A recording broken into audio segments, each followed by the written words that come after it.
getting better when I'm 70. Your drip is just a water spring. You know I drip different, this is 7 seas. I deal with life different, make that lemon squeeze. Went off for my style and identity. Better bounce back and get the cheddar cheese. I guess that's why they envy me. On track, now we gon' way up. W's as easy as a layup. Working late, stay up. Counting all the way up. Counting blessings, yeah, you know we pray up. Way up, pray up. On track, now we gon' way up. Now we gon' way up. Now we going. On track, now we gon' way up. Now we gon' way up. Now we going. I got his band like I'm Barry Bonds. Running through the money, but the money's long. I don't love it, but I need it, keep it coming on. Only friendly, me and friends, we don't get along. I put that on my name, that I put them on. I put myself on stage and say sing along. I might book a session, do 100 songs. I'ma let you hear them just to prove you wrong. On track, now we gon' way up. W's as easy as a layup. Working late, stay up. Counting all the way up. Counting blessings, yeah, you know we pray up. On track, now we gon' way up. Now we gon' way up. Now we going. On track, now we gon' way up. Now we gon' way up. Now we going.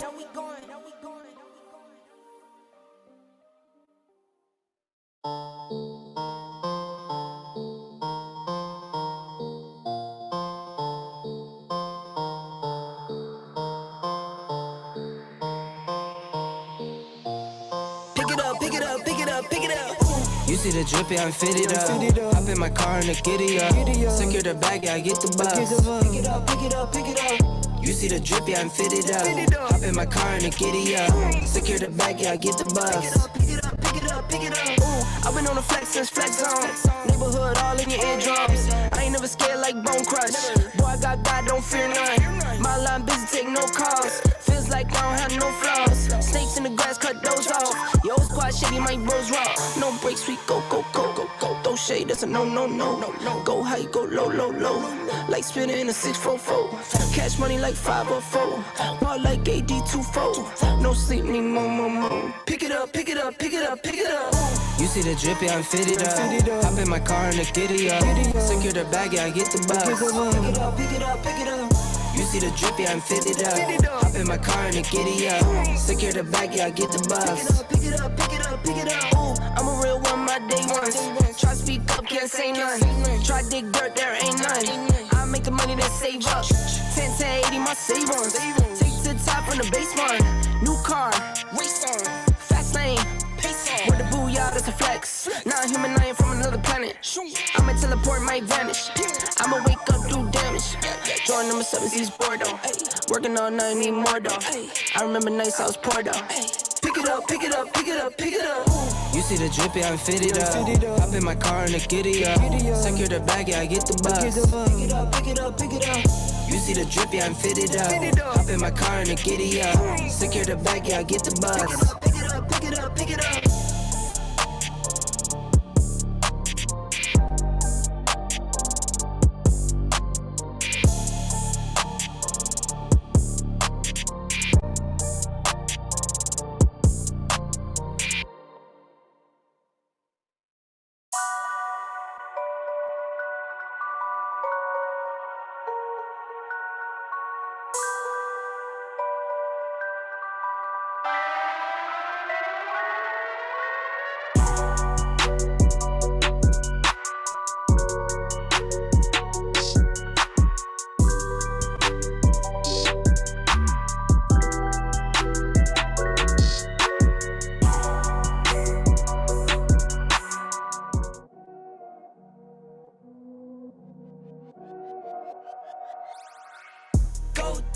Go beast on them. I go beast. Go deep, I OD on them. Apply pressure, put heat on them. Put that 500 degrees on them. 500 degrees. Go dummy, go beast on them.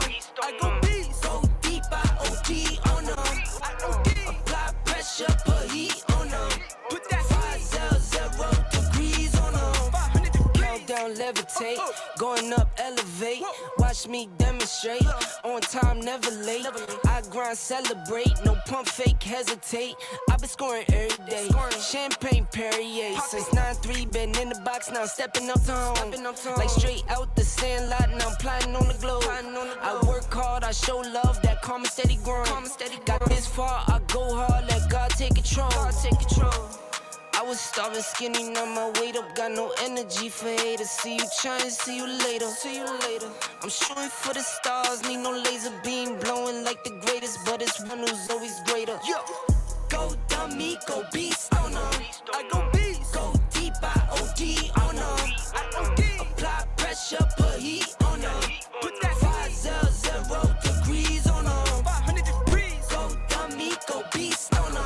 I go beast. Go deep, I OD on them. Apply pressure, put heat on them.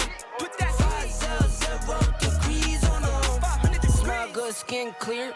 This here my year. Hey, look up here. This here my tier. Same fit 4 days.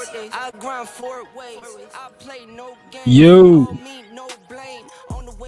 sound coming in good. What's happening?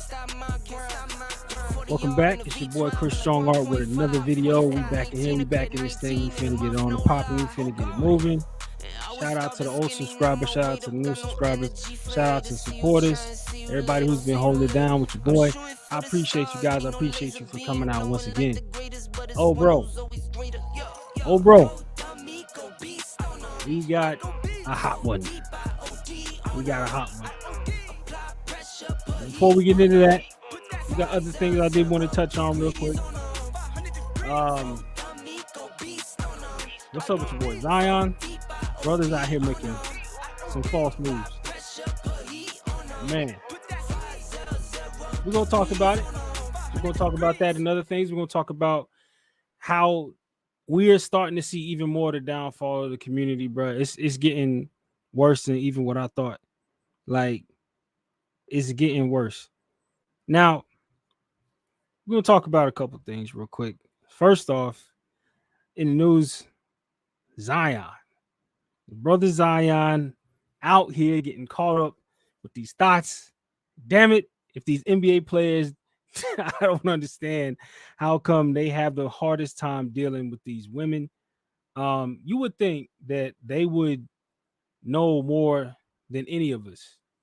You know what I mean? The treachery, the deceit.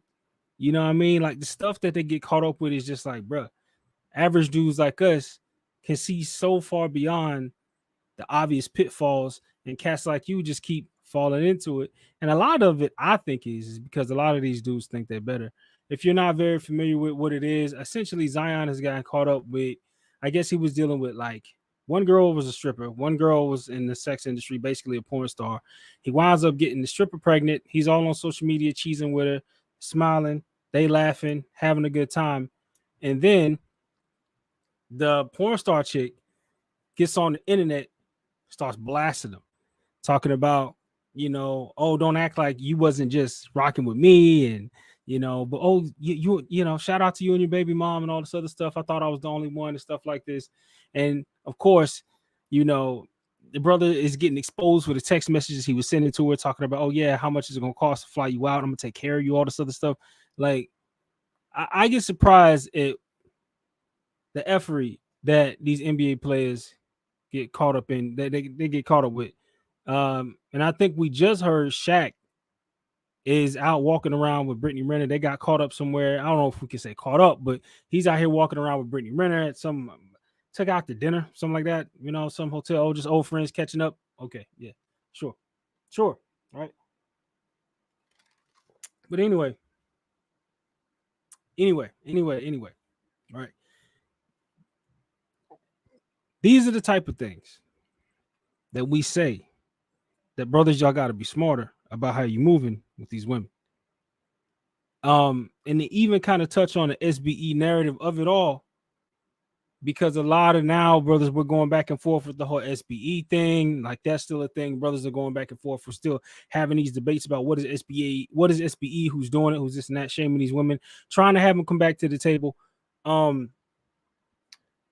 I'll say this because maybe I didn't make a formal statement about it back when I mentioned it briefly on my last video, the one before that. We had basically BGS make the statement that it's always been about trying to bring him back to the table.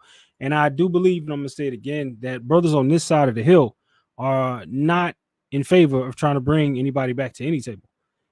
You can bring them back. And basically what we're saying is we're not going to be there. But to the SBE point of view, I actually do have a question for the manosphere. If you're not trying to bring them back to the table, and you're not trying to date out SYSBM and or Passport Bro, what are you doing? What are you doing? Because we say specifically, we look into other countries, we moving around. We out here. Passport Bros, we up. Blue Book Gentlemen, we making it move. We already said on our side of the house, we have a solution. Okay. But I am curious as far as the manosphere general brothers, what is your solution? I mean, are you trying to negotiate? Because BGS was saying that all this is about actually trying to negotiate and work with these women to point out the issues so that they can have a better discussion at the table. Now, I'm not trying to accuse anybody of saying, oh, that's what the manosphere brothers are doing, right? But my question is, we're informing men, or the manosphere is informing men, or we're all informing men. We all have a mic. We're all informing men about the pitfalls that they could step into dealing with certain type of women. We understand this. We get that. But what actually is the solution?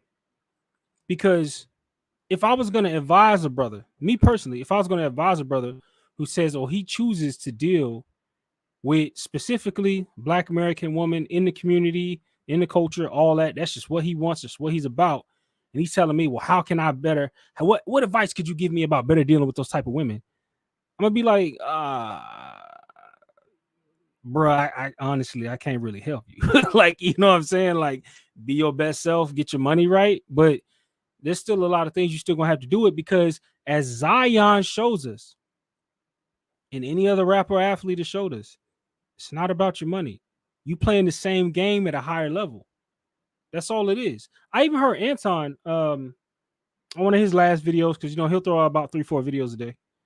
I was hearing Anton even talk about on one of his last videos how he's rolling around Miami. He went down to the CVS middle of the night just to go pick up some Advil, you know, and you know he has a Lambo. You know he likes to flex on us average type niggas. You know he's talking about, yeah, you know, casually, you know what I mean, I was just driving the Lambo just down to CVS. All right, Anton. Anyway, and he's talking about how these females was coming up to him and, you know, basically trying to illustrate the idea that, you know, these women, right, are usually playing a certain type of game. How is it that you brothers who have money are not keen enough to pick up on what these women are doing? I think that because Anton, I think he was giving that story from two different perspectives. One, he was flexing, trying to make it seem like, you know, I'm the nigga with money. And also, you know, oh yeah, these females approaching me and I denied them. You know, all right, Anton, whatever. But even outside of that, still, to ask the question, like, how do brothers be getting caught up? It's because brothers will deal with these women, but they're just not going to take them serious. Well, brothers who are more aware are just not going to take them serious. But my thing is still, though, for men who are looking and choosing to deal with women of the community, you know, how are you really going to square that? If that's all the brother wants, then that's what the brothers want. And BGS opinion is saying that majority of these men, this is what they want. They want to deal with Keisha, basically. And honestly, I can't disagree with BGS in that opinion.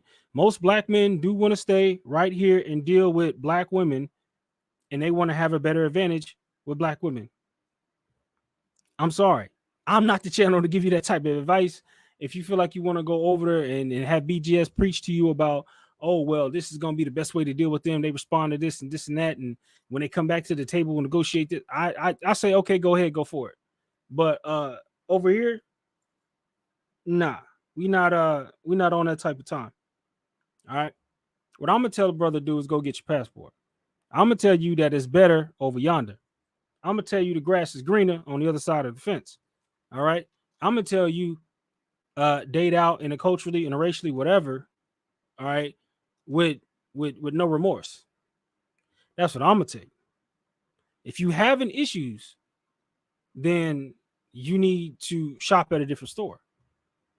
If I tell you shop at a different store and you tell me, well, I just don't feel comfortable, okay, fine. No, I guess it ain't that bad. I guess you enjoy the drama. And for a lot of brothers, that's exactly it. They enjoy the drama. I hate to say it, but a lot of them do, right? But anyway, those things out of the way. I don't want to monologue too long. I want to get into this video. This was a video that I first heard over on Bernard Riley on his channel. And this brother, his channel's name is the Black Family Institute. And he was making this video as a response to BGS. And this video, man, when I seen and kind of heard and kind of got a understanding of what was really going on, it was puzzling, but it answered a lot of questions. It also cleared up a lot of things that a lot of people get misunderstood, especially women. A lot of their viewpoints, a lot of the points that they say about why things are the way they are, videos like this will show you that a lot of that is capped, and a lot of things that we've been saying over here has been A100 dead on the whole time. Okay, the whole time. So what we're gonna do? We're gonna go ahead and we're gonna get into this video. All right, let's check him out. Add it to the stream. All right.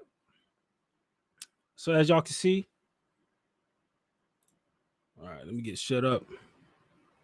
Make sure all my audio was good. Make sure everybody can hear it. Shout out to the panel, by the way. Shout out for the brothers for tapping in, checking in. All right. Shout out to Jomo. What's up, cuz? Shout out to Black Man's Options, brothers in here. Shout out to Jamel. Europe, we in here.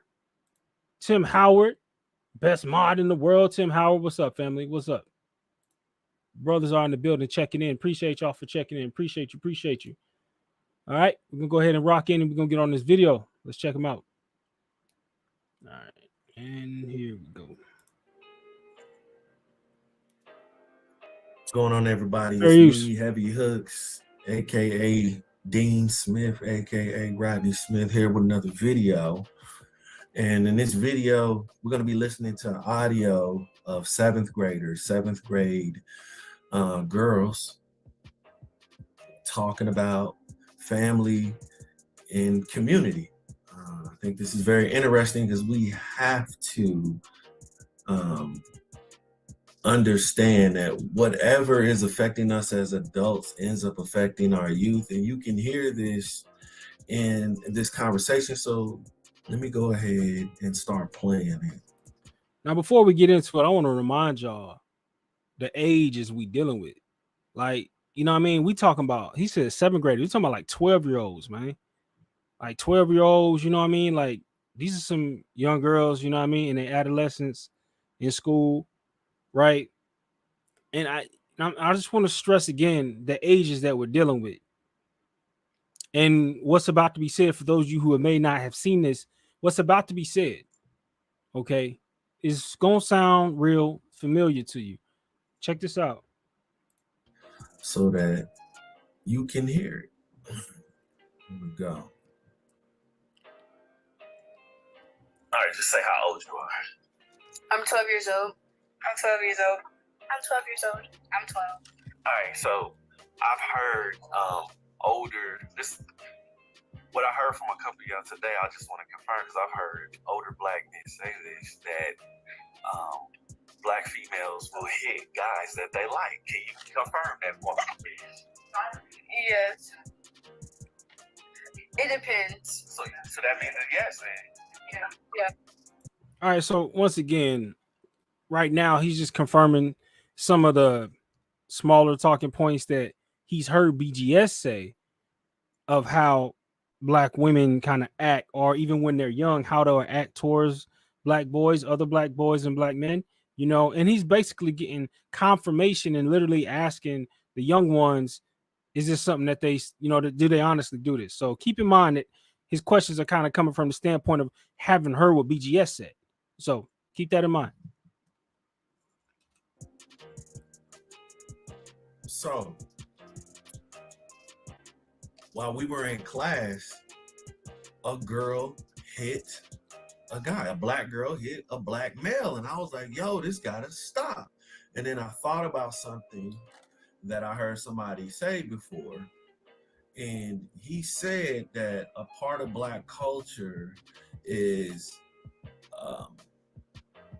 one part of black culture is black females will hit the black males that they like. So after I told the female that she needs to keep her hands off of this young man because he had not hit her in any sort of way, I asked her, I was like, is it true that you'll hit a male that you like? And she said yes. So when we started the podcast, I wanted to ask that question to confirm, and the majority of the black females agreed with this. So let's keep going.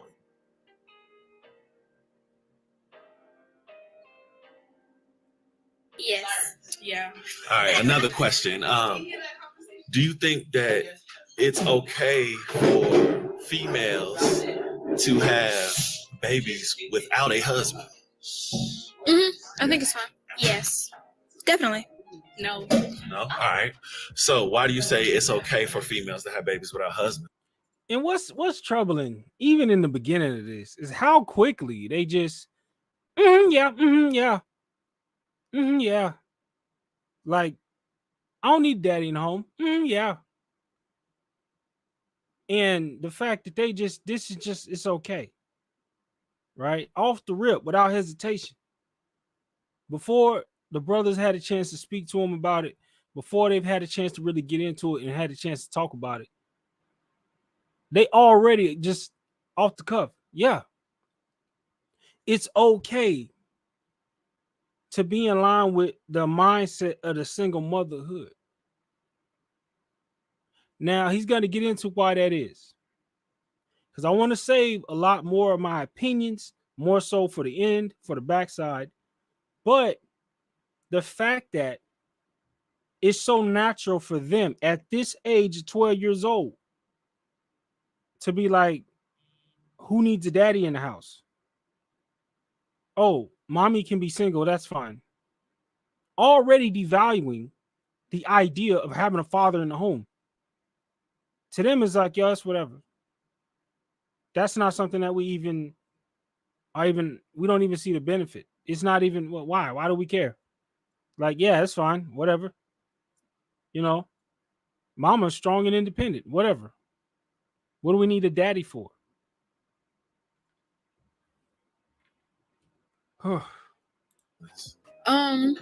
Because there's other like you can have a baby without having no, I'm not asking if it's possible. I'm asking, is that good? Yeah. Okay. I think it's fine. fine. And why is it good? Because I think it's good because it's being an independent woman, and right. you're being strong. Being a strong and independent woman. Being a strong and independent woman that don't need no man. Well, goddamn. At the age of 12, we already here. At the age of 12, we already here, bro. We already quoting Beyonce. We already reading from the sisterhood scrolls at the age of 12. The mothers taught them well. They taught them well. 12 years old. And she already quoting. All right. Well, her aunties, you know, hell, at that point, at 12, grandma, because grandma young at that point, right? Nowadays, especially. Hell, what's grandma at that age? 40? Hell. So, already quoting grandma, auntie, cousins, older sister. Already quoting. Right? We already dealing with this at that age. All right? And what the scary thing is just how easy it is for them just to get that off. Like, yeah, no, it's no big deal. Yeah, we used to this. Oh, because mommy's single, independent, and strong. She don't need no man around, because that is something that is seen as a point of pride to them, even at that age. It's seen as a point of pride, where the devaluation of men, black men, and to go out here and go get it, girl, get the bag, masculine energy is already being transcended. It's already being pushed into these young girls. Let's continue. Without a man that is supposed to be supposedly strong. Okay. Yeah, I think it's good because basically what Ariel said, but also because you don't always need a man for like everything that you do. Because sometimes they'll be like, you need a man to lift heavy stuff, but not really. You don't really need it. Okay, I'm gonna go you last. I think it's good because kind of what both of them said, and also because like some stuff happens in people's lives, and maybe the man's not there, or like maybe something like he couldn't be there. So, but the thing is, and I asked this question: why isn't he there? Why isn't he there? Right? Why can't we get to the point of asking the question of what is it that caused that man to not be in that house? If they're already thinking that at that age, where are they getting it from? Where are they getting these views and opinions from? Right? Because they think that being single and not even looking to be married, because he did say marriage, they're thinking that by the time they're ready to have children, they're not even focused on marriage. It's about having children. So by the time these girls are at their like age 18, 19, whatever, you know, unfortunately, and sad to say, sometimes even a touch younger than that, they're already in the mindset of I will consider and handle being a single mother versus looking to be a wife. The training already has started before these girls have hit high school. Ugh. So the woman has to like take over, and if they're not married, then I mean, like, why should it stop her? Because like if she wants to have a child and she can have a child, then what's us to say that she can't, and why should we stop her?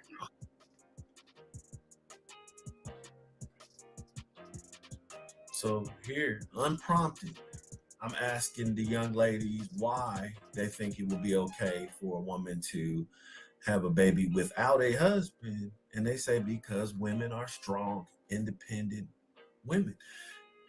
Now, these are not grown women. These are 12-year-olds that have not listened to the talking points of the manosphere or have heard of Cynthia G. Oh, but see, that's where he's wrong. They've heard the talking points of their mothers. See, they've heard the talking points of their mothers. That's who they're listening to, or older sisters. They're listening to the other women that are around them, all right, who are older.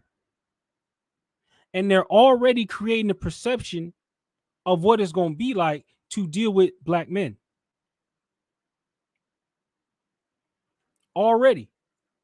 That's where they're getting it from. Right? They don't have to listen to a Tasha K or a Cynthia G. Hell, their mother is echoing it. So when they do eventually hear Tasha K or Cynthia G, they can be like, oh yeah, this sounds like my mama. Of course. This is where they hear these things from. Okay? That's who's teaching them how to be that way. So don't be surprised and act like, oh, it just came out of nowhere. No. Mothers are teaching them. Or any of these adult talking points. But they are talking as if we're watching the Kevin Samuels show.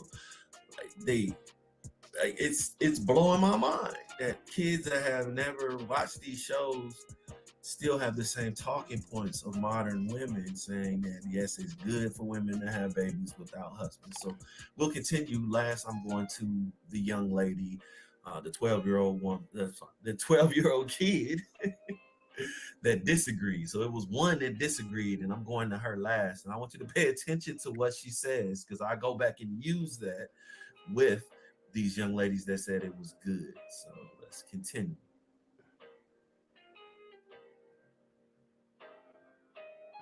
Now, why did you disagree? You said it's a bad thing for a woman to have a baby without a husband. Why? I said no because where I grew up, my Where'd family. I grew up in Haiti. I'm a Christian. Haiti, and okay. All right. For there, if you do not have a husband, you have kids, they will like treat you bad and talk about you like that, and they're gonna tell you going to hell because why you have a husband, why you have a kid but not a husband? What's the point of having it if you're not gonna have nobody to like raise it with you? So that's why I disagree, because they're gonna like treat you and tell you're going to hell. So in Haiti, there's a culture of men and women getting married and then having a baby. Yeah. And then you are shunned and talked about if you have a baby without a husband, right? Yeah, but you could get married at any age. Okay. All right. So let me ask you this. So see how the young lady said, no, in Haiti, you're supposed to get married. We're Christians. You get talked about if you have a baby with. All right. So look at this. She said in Haiti. She said in Haiti. I got a question for y'all. Is Haiti in the United States? Is Haiti in America? No. I don't think Haiti's in America, is it? Don't you have to leave the country to go to Haiti? Interesting. Didn't this young child say that where she's from, not the United States, she said that we don't believe in that? Now, I'm not saying that within the country there are not obviously, places and parts where obviously they won't look at a video like this and be like, yeah, that's wrong. Of course, da, da, da, da.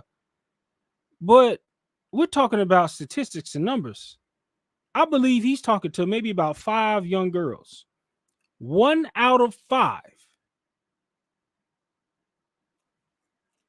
1 out of 5 disagreed. All right.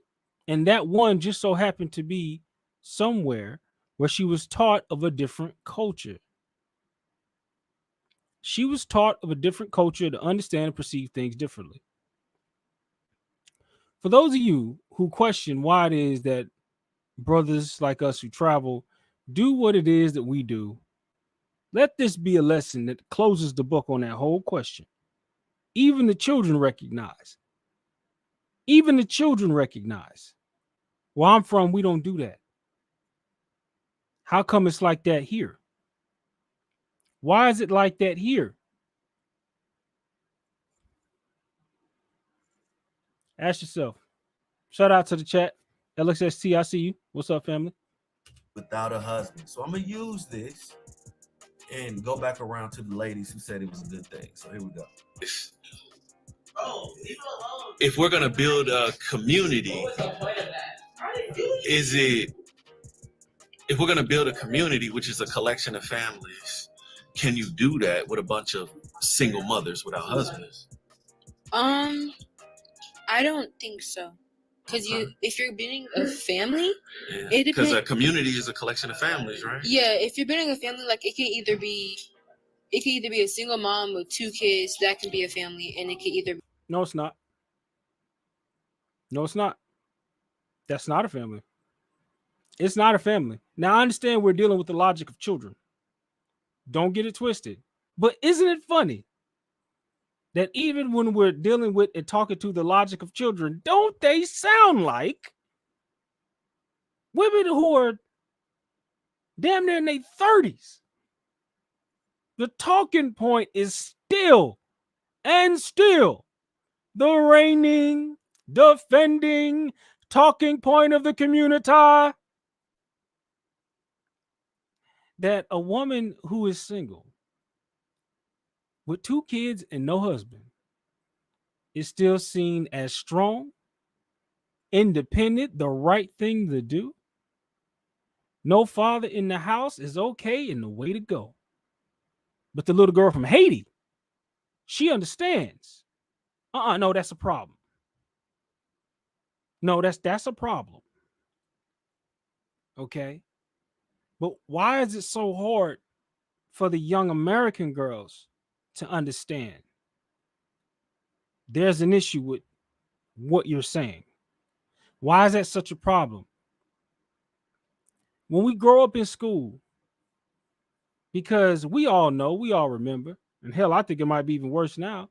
But when we were coming up in school, these are the type of girls we were dealing with. Everybody remembers that one clique of girls who thought they was just the best thing since sliced bread. And a lot of them walked around with this air of, I don't need you, grovel at my feet and be at my beck and call when I get ready for you to come as the queen. When she summons you, be on bended knee, ready to serve the princess, as if, you know what? In the same way that you would see, and it's funny how I thought about this when I saw the movie. I know everybody, most of y'all seen John Wick. Everybody saw John Wick 4. If you haven't, go watch it. It's just like old bruh Kane. All right, Donnie Yen's character Kane. He came in there, you know what I mean? Or you know, he was an old assassin. You know, he's still kind of part of the high table, or you know, he was just kind of out doing his thing, and you know, he was still kind of just out there just trying to live his life. And what happened? The high table called him in and said, "We got a job for you." He's just like, nah, I'm good. I ain't trying to mess with y'all. I'm straight. I ain't trying to mess with none of y'all. I'm over this high table stuff. I just want to live my life. You got the wrong guy. I don't want to mess and I don't want to kill nobody no more. High table's like, no. We got your daughter. So guess what you're gonna do for us? You're gonna dance, monkey. You're gonna dance. And we're gonna make you dance. Because we're supported by the government. And when a man goes in that courtroom and has to fight for child support, or when he has to fight for custody of his children, you're still witnessing the power of the high table, making you bend the knee when the judge bang that goddamn gavel and tell you how much you finna be paying in child support, how much of your earnings, how much of your wages are getting garnished. And you bend the fucking knee. And what do you say? I am of service and I will serve. Yes, you will. Yes, you will serve the community. Because why? Because the high table has called you back into power. Why? Because the high table has your daughter. Why? Because this country owns your children. You will serve. Is that not the same? I'm not the only one who watched John Wick and noticed that moment. Brother had to bend the knee and say, I am of service and I will serve. And that's a problem that a lot of you niggas is in right now. You are of service and you will serve the community. One way or another, they got you. You have to bend the knee. Because your children now, just like Cain's daughter, you will serve the high table of the community. You're going to come up with that child support. These are the type of things that these brothers get themselves caught up in. And the training starts at such a young age for these women to be agents of the high table. For them to understand, I don't need a man. I have the power of the high table behind me. So, black man, guess what that means for you? I have your daughter. So what I need from you is a little extra child support. Or I need a little alimony. Nah, yes, you will. You're going to pay me extra. Why? Because I'm about to lawyer up. Or we can keep things copacetic and you can give me what I want. Or I can set it to where you never see your child again. So you have one or two ways. I'll give you an ultimatum. You can bend the knee and serve the high table right now.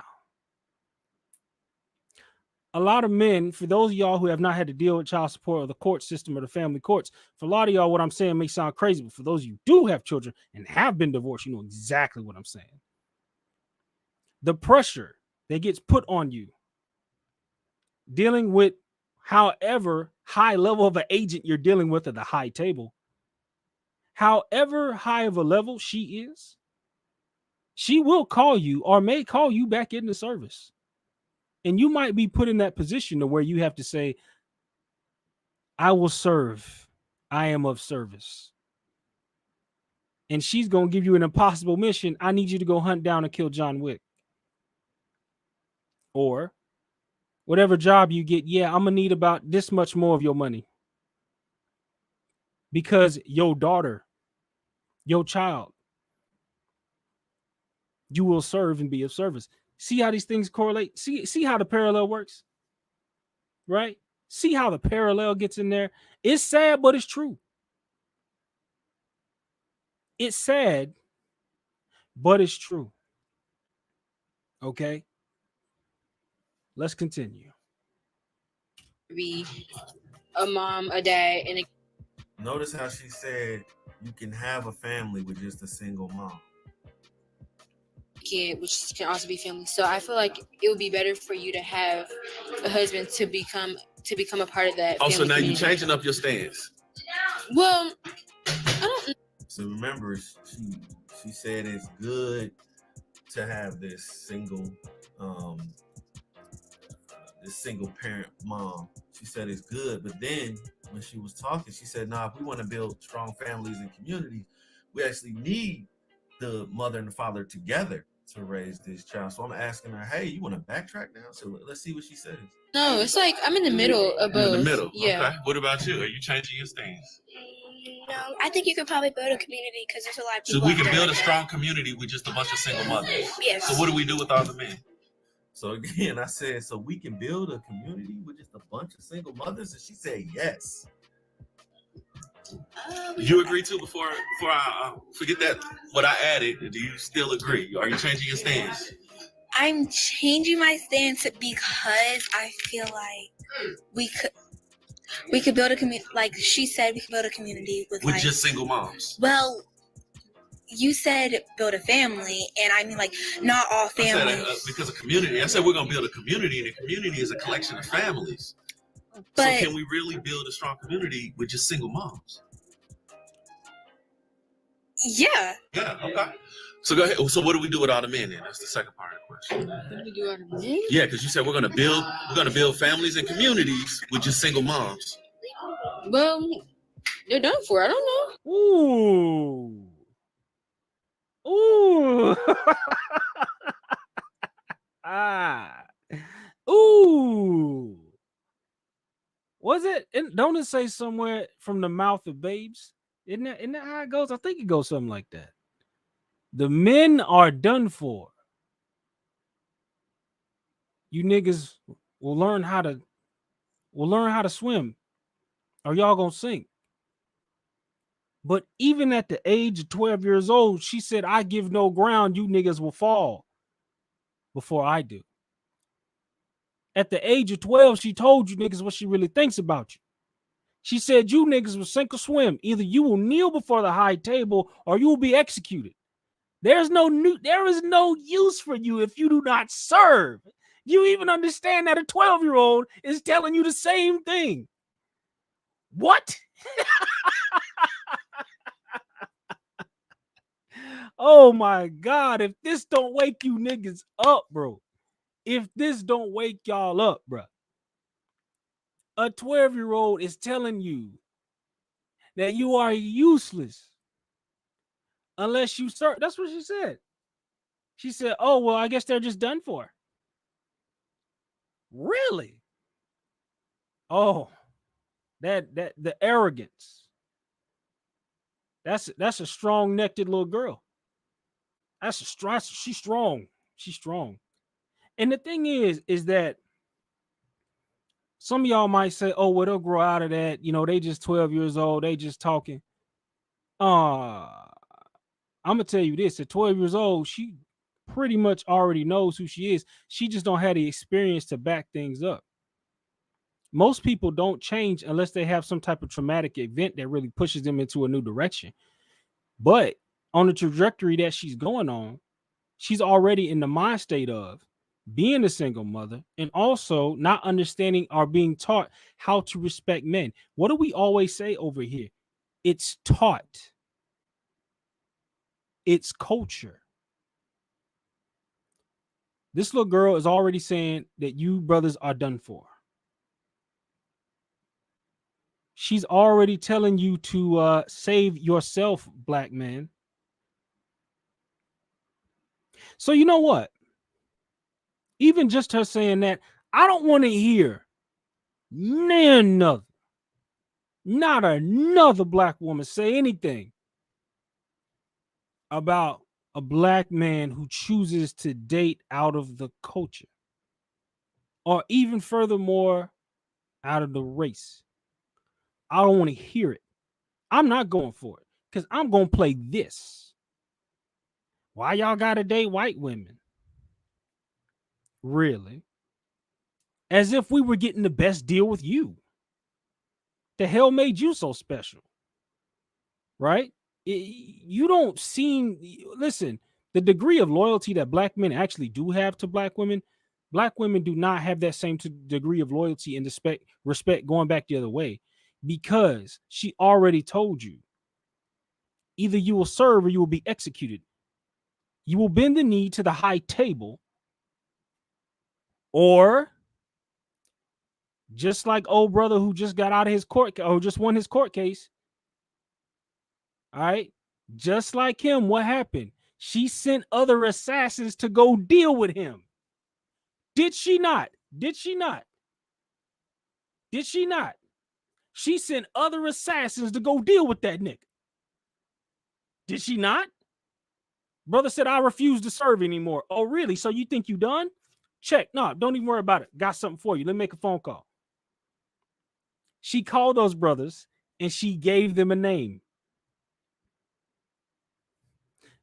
Y'all need to start watching John Wick. That is your community in a nutshell. She gave them brothers a name. And what they got, they went to go run up on him and they went to go see about him. He stood his ground. Right? They had an open court hearing. Luckily, he was able to win his case. But we know that in a lot of situations, and most times out of 10, even defending yourself in your own house, you're still liable to go to jail for shooting somebody that came to your house to start some smoke. You know? It's almost like, what do they call it? The castle laws or stuff like that. I can't remember the exact phrasing of the word. I think it's castle, defend your territory, defend your home, law, shit like that. It's almost like it don't apply to black men. It's almost like it don't apply to black men. So, like I said, black women have the authority of the high table to where she can send assassins on your ass. And if you defend yourself, guess what? In the court of this country, you could still be seen liable to serve time.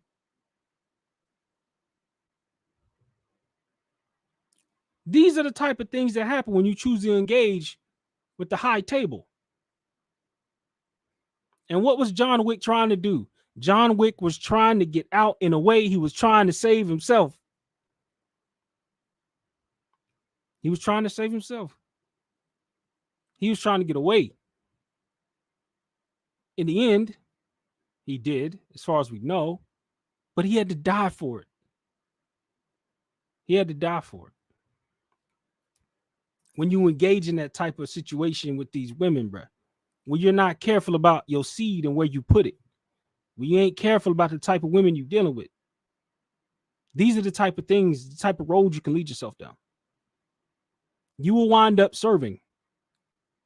BGS talks about coming back to the table, literally. The high table. You want to go back to the high table? Are you about to serve and be of service? Because even a 12-year-old just told you that, well, then fine. If you don't want to serve the high table, you have no use, nigga. You have no use if you don't serve and bend the knee. Therefore, you are liable to be executed. You want to stay around and fight? You want to fight to defend that? You want to fight for that? Huh? That's the community you want to fight for? Understand clearly, any community you're fighting for is a community at one in which where the children, the women have been taught at an early age, even before high school, that your purpose is to serve.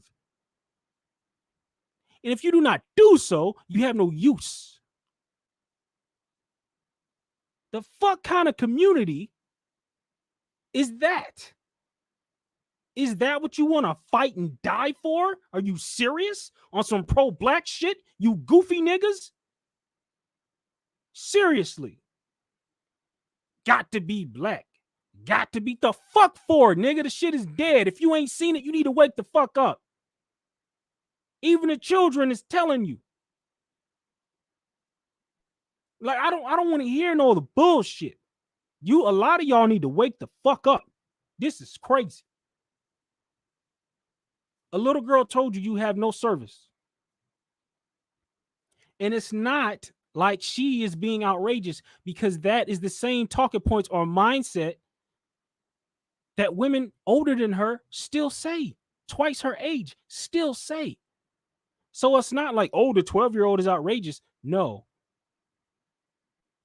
That, what she's saying, is the normal thought within the community. This is who you're supposed to be. This is what you're supposed to do.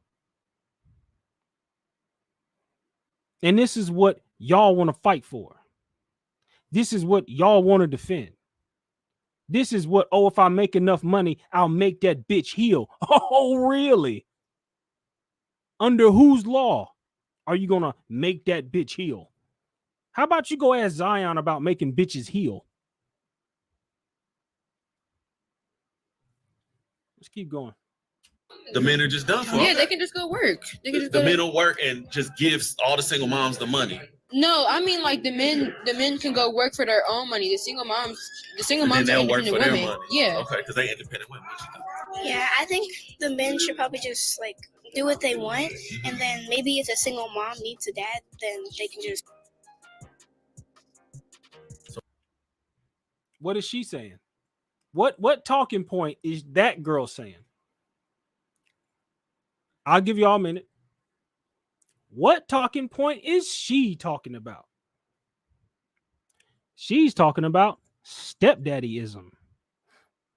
That, oh, after all those children, after all the kids she done had, she's just going to get her a good man off the good man tree.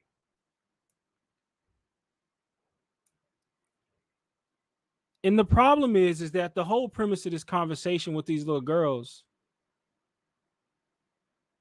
not one of them has said, why be a single mother in the first place?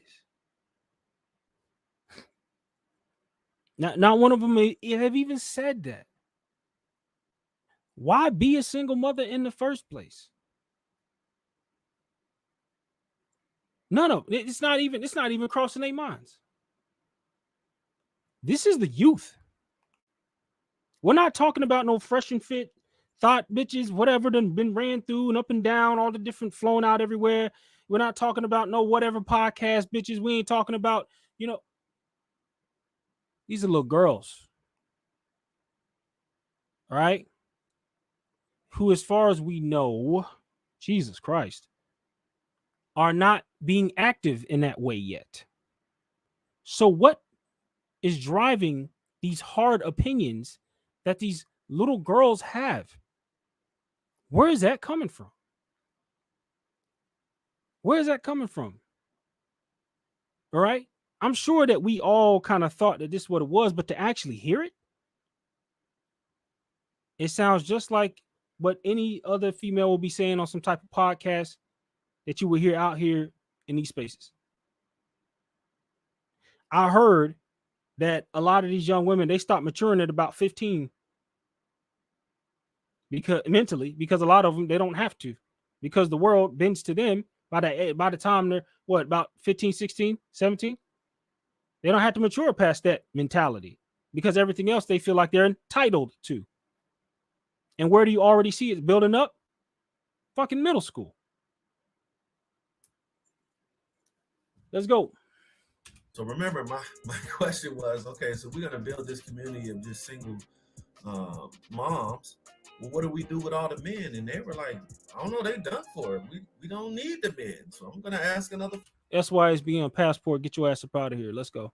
follow-up question. Okay, like, so what are men good for then? All right, so let's see how they react to this. Let's see.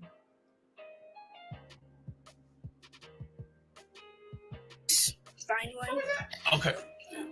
So then I got another question. Is so I mean, like, not. So what you're basically saying, the men are only good enough to produce the baby. After that, we discard them and we have a family and a community with just single moms. Huh? How is that? That's what you're saying. Okay. So, because remember, you started off by saying, yes, it's good for these strong, independent women to just have these babies. And then we're going to build a strong community with just single moms. That's what you said, right? Yeah. So I said, then you're saying then the man is only good to produce the baby. They serve no other purpose, you're saying. Yeah, I feel like they're just... Yeah. And doubling down. Listen, I don't want to hear that these young kids don't understand logic. He broke that down Sesame Street style. That little girl says she still, yeah. Even he broke that shit down to a molecule, and she still said, "Oh yeah. That's what I'm saying. Yeah. Mm-hmm. And this is what you Negroes fight for. I mean, the obvious is obvious. He's trying to chop it up and throw it to it different ways, and it don't matter how you slice it. I mean, you chopping up the hot dog, feeding it to me different ways. She's like, yeah, it still tastes like a hot dog. It's the same shit. Like, yeah, this is exactly what it is. All right? This is exactly what it is. Okay? Let's get into the chat. I see y'all in here. I see the brother Cortez is in the building. What's up, family? What's good with you? Right? It's all, yeah, I seen that one. Evan Brock, yeah, shout out to you, bro. Let me see. Cortez, lighten it up. You see, when I also understood that these females feel this way, we just couldn't articulate it. Exactly. Like, even when we were younger, we knew what it was, right? It's like you could feel it. And like Cortez is saying, we could feel it, but you couldn't really articulate it. We didn't have the words and like the experience to articulately express it and talk about it and give it in a way to where we'd be able to, write a paper and make a grand thesis on it. But we could, even in our 12-year-old minds, we could be just like, man, these girls on something else. Like, what, girl? Like, why you acting like that? Why you, whatever. And if you like me, if you grew up in, the height of R&B culture, like, what I'm saying, early 90s, up into the 2000s, if you grew up in that, went to school in that, you thought, oh, maybe if I just sing to the bitch, it'll be all right. Well, guess what? Go ask Tyrese about how singing to the bitches works. Just saying. But yeah, even when we were 12, we understood. Like, I ain't gonna lie, at that age, when I was 12, that's probably where I witnessed my first understanding of what deception is from young girls. Yeah, that's my first deception. Because in my case, I was thinking that one of the, like, at that age, like one of the we talked about cliques and all that. So like, I remember like one of the best looking girls in school, we 12, whatever, in my class, what I'm saying? And I'm thinking like, oh yeah, she was digging me. She was telling me how much she's like, she thought I was cute and all this other stuff. And I'm like, oh yeah, like, okay, what I'm saying? Like, damn, like, all right, she really showing me some attention. All right. And my homeboys is just like, man, you got her to talk to you, this and that. I'm like, yeah, bro, we cool. And we be talking on the phone. She gave me a number. And at that age, what it was like, what I'm saying? You call the house, you got to tell her, I'm calling for such and such, what I mean? Can I talk to, what's the name? And then, like her mama, her grandma answer the phone, or she'll try to answer the phone real quick. Or while y'all talking, the mama, somebody will pick up the phone and get on the line. And what I mean? You got, so back in that day, right? And me and her was cooling at school a lot. So I'm thinking we got a thing going and we got a situation. And I remember back then, hell, I want to say this was like Mississippi. We had we had a we had the Halloween festival we had at the school, and then I'm thinking me and her is gonna be hanging out, walking around, doing the thing, you know. So I get there to the festival, and then come to find out, my boy said, "Hey, yo, old girl here." I said, "All right, she already here." It was just like, "Yeah, but she here with old boy." I was like, "What? She here with him?" It was like, "Yeah, they in the gym. Go look at it." I said, "No way." So then they walked me around, and then I seen her. I seen her and him, and they was all like hugged up. And they was in the line for the because we had like I think it was called like for pie. You could get pies and stuff like that. You get pies in the gym. You get pies, right? I don't remember what it was for, but they was giving away pies. It was a long line in the gym for it. And they was standing in line waiting for the pies. And I'm like, what is this? Because he was older and he was in a higher grade. I'm just like, nah, that can't be what it is. That can't be what it is. And so throughout the night, I kind of seen him around, and I seen him and I seen them, and I walked up on him. I'm trying to talk to her, like, hey, what's up? What's going on? This and that, thinking I'm smooth and all this other shit. And I'm trying to talk to her, and they was walking around in the parking lot. And it's nighttime, obviously. And then I started to notice, like, wait a minute, she ain't really even saying nothing to me like this. I'm like, what is going on? And then I'm trying to talk and be smooth and think it ain't what it is. And then she just looked at me and just was like, you should, probably head on, kind of like, like get out of here type, whatever, I mean, I'm just kind of like, it's like, what? You know what I'm saying? So like, bruh, you know what I mean? And that took me back, bro, because I was thinking it was one way and it showed what. And of course, we kids, you know what I'm saying? Basically, like sixth grade, whatever. But even at that age, it started to like dawn on me, like even at young ages, they still have an understanding of, hell, I hate to say it, but even like hypergamy, like, you know what I mean? Like you thought you was at a level, you thought you was at a place. No. She ain't have no business showing you your worth, what your worth really is, when old boy come to town and that's the one she really liked, and you was just kind of there, just serving your purpose, or she was just playing with you. Like even at those young ages, cause like I was still just like, wow, you know what I'm saying? So that's one story of many, don't worry. But that was one of those times I remember, because as we're talking about, even at young ages, we still had these concepts of, these young girls doing all kind of, out the way ish, that it used to may not be that way, but hell, even when I was in school at 12, man, it was still a lot of stuff that you'd be like, bruh, like, wow, they on one, they out here, like they wilding. So yeah, it's definitely been something that we had to keep our eyes on. So Cortez, bro, shout out to you. You on point with that one.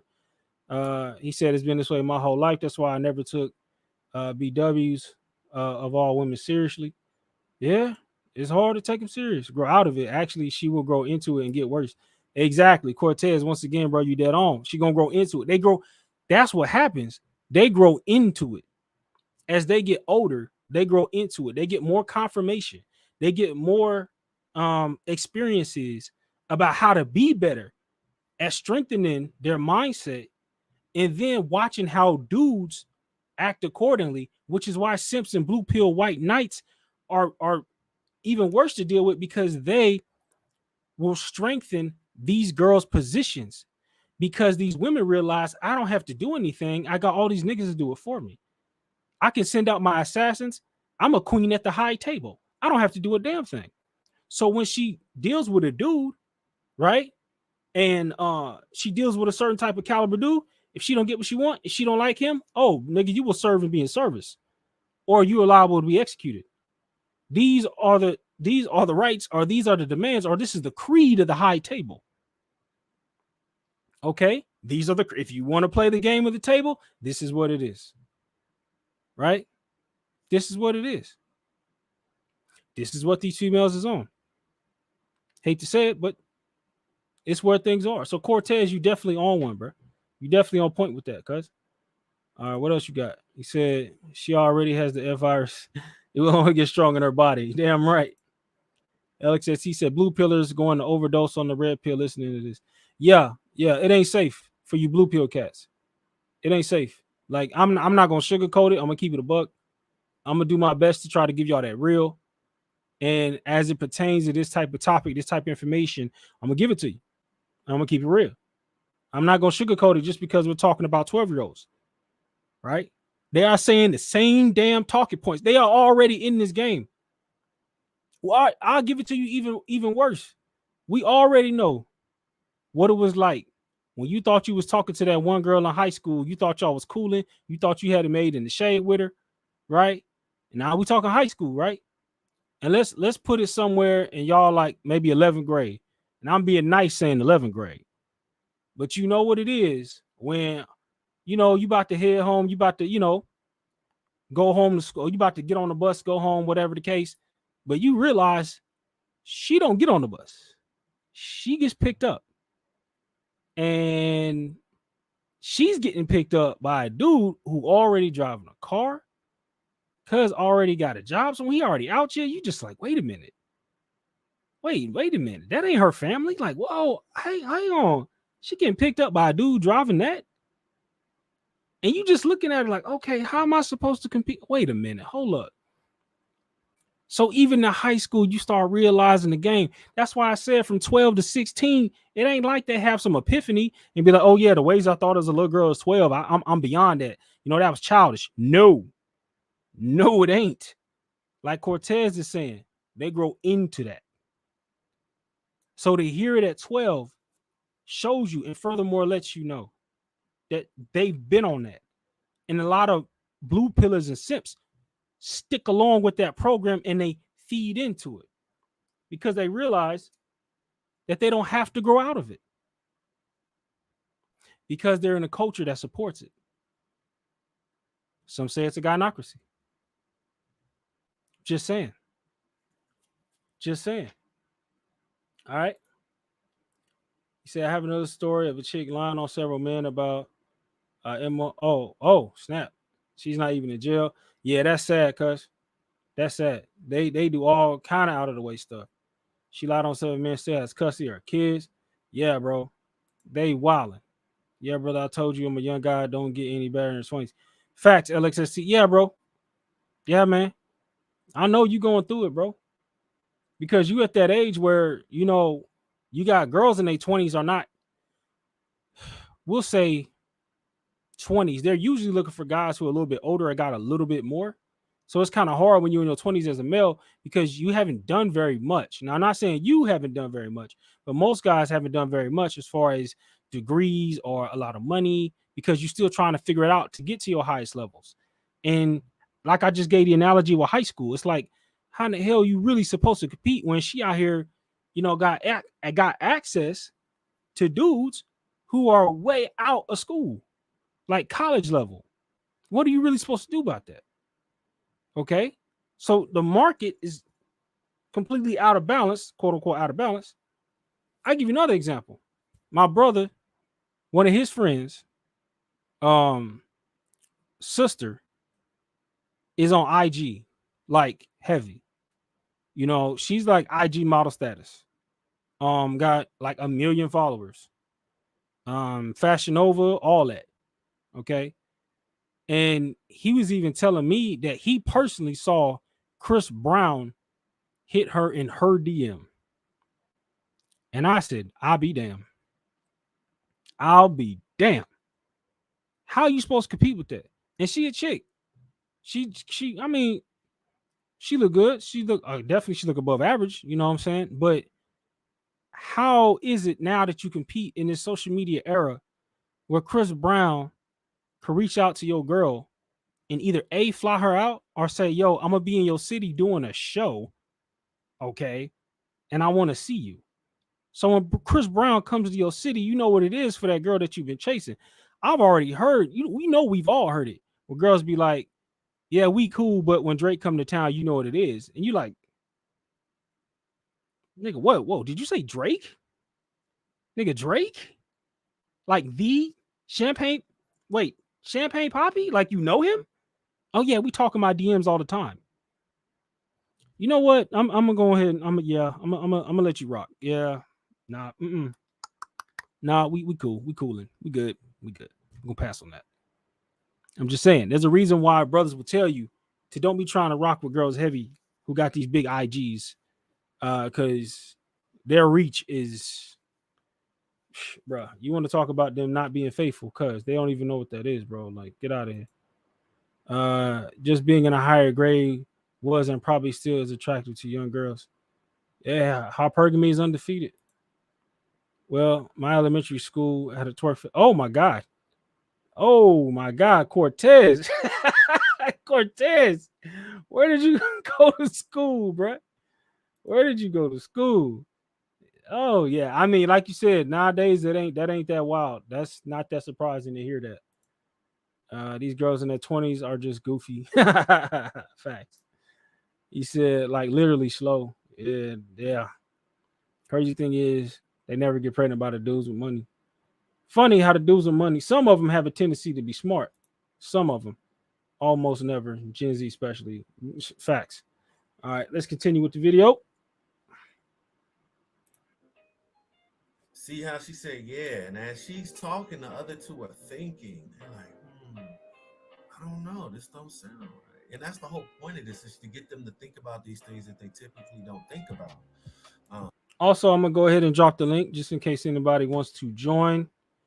I'll drop the link ahead of time. We'll keep rocking, but I'll just put the link out there just in case y'all want to give your 2 cents about this one. In case y'all want to tap in, I'm gonna go ahead and drop the link. We're gonna let it rock for a minute. Y'all are free to join and tap in with your boy. The link is in the chat. Because they're getting these messages from the media, from their parents, from their cousins, from their friends, and nobody's asking them to actually, nobody's challenging those ideas, and that's all I'm here doing. So let's see how these young ladies continue to speak. Nobody's challenging those ideas but the manosphere. Okay? Nobody's challenging those ideas except what's going on in these spaces. Okay? These spaces are about the only place that really challenges those ideas. It's sad to say, but it's true. The only place you really hear all this garbage stuff get challenged is in spaces like this. But we're gonna bring you that real, and we're gonna talk about the issues that's going on in the culture and in the community. These spaces is where you're gonna hear about it. But it's still a small space in the grand scheme of the quote unquote community. What's going on over here, even if we listen to it all the time, it's still such a small space in comparison to the overall general culture of black folks in America. They only know Kevin Samuels because he shot up so high. But understanding that Kevin Samuels was the beginning, but then again, these spaces over here are literally the only places that are really talking about these type of topics and tackling them the way that we do. Okay, this is why this is such a sacred space and why it's so important that we keep and have an understanding of what it is to flesh out these talking points and show the hypocrisy, show the bullshit, and show the issues that is going down, and the problems that we have in the culture. They have reasons to be in the family, but you said they're not. That's why I said you must be saying we have no other value other than producing babies. I mean, you can help take care of the baby, but then the women can do that by themselves because the women are independent. Okay. And you're saying this is going to produce a strong community. Mm-hmm. Okay. Again, and I said, so single moms all by themselves, this is going to produce a strong community. She says yes. Let's see what the other girls say. You don't see an issue with this either? This is good logical thinking. Probably, yeah. I mean, the men have used doing some things, but... So I asked her, is this good logical? Bruh, don't this sound like some fresh and fit shit? I mean, I ain't gonna I ain't gonna lie to you. Don't this sound like some of the same shit you would still hear on these podcasts with these girls who is like 24, 25? Don't it sound like the same shit? It sound like the same thing, bro. You can't tell me it don't sound like some of these girls is auditioning to go on these podcasts and say the same shit. Right? which is why Fresh and Myron have these open panels with all these females, because he's just basically, and he understands the art of what Kevin was doing is letting these girls tell on themselves. A lot of them sound like children. All right. This is why, if y'all listen over on Bernard Riley, you know about Dirty Folks, he says the same thing. He calls them toddlers, because a lot of the mentality is things that they picked up when they were at this age. You can't tell me that these things do not correlate, that these things are not on the same line. These are 12-year-old girls who are telling men that they've never dealt with, okay, you're useless. Men are trash before you even deal with them. Oh, yeah, just take care of the baby, but the mother can do that by herself anyway. What? What? We see in real time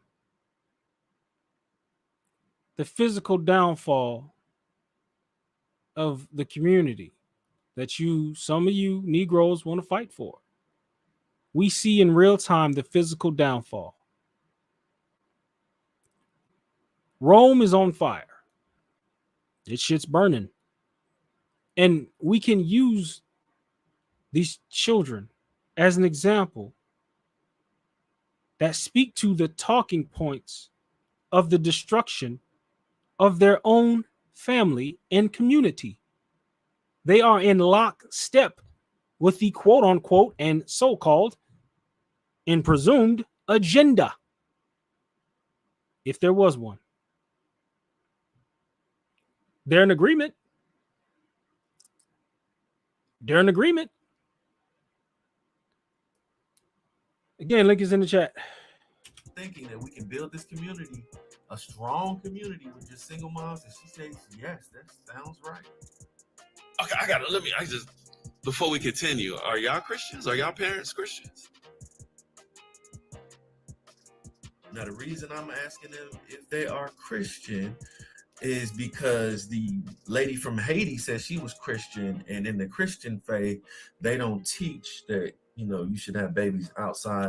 Now, the thing is that the brother is trying to use the angle of Christianity as a way to essentially break through and make heads or tails understanding and logic with these young ladies. He's angling on it. Oh, it's Christianity. I say no, fuck that. It's not Christianity, because hell, I mean, how much of the world claims to be Christian? How many wars were fought and people were slaughtered and split in half in the name of Christianity? Hell, nigga, you were enslaved in the name of Christianity. So I don't want to hear no angles of religion as to why we're going to try to reason with them and make Christianity the angle. But essentially, since we are dealing with children, I guess you could kind of maybe walk that line. But in the real world, nobody gives a fuck about what religion you claim. That's not really going to be the answer. That's not really going to be the thing that makes the crossover to where you can, I get it. Oh yeah, because I'm sinning if I no. Even at that age, it's not gonna matter. Of marriage, so I'm asking them. So let's see how they respond.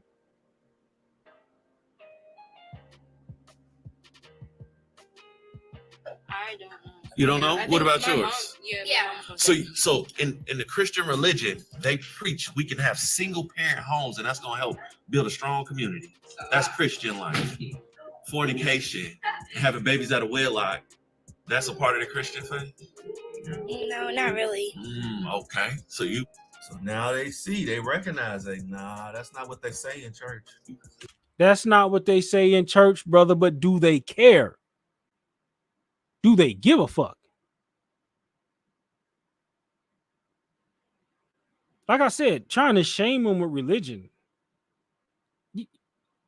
What?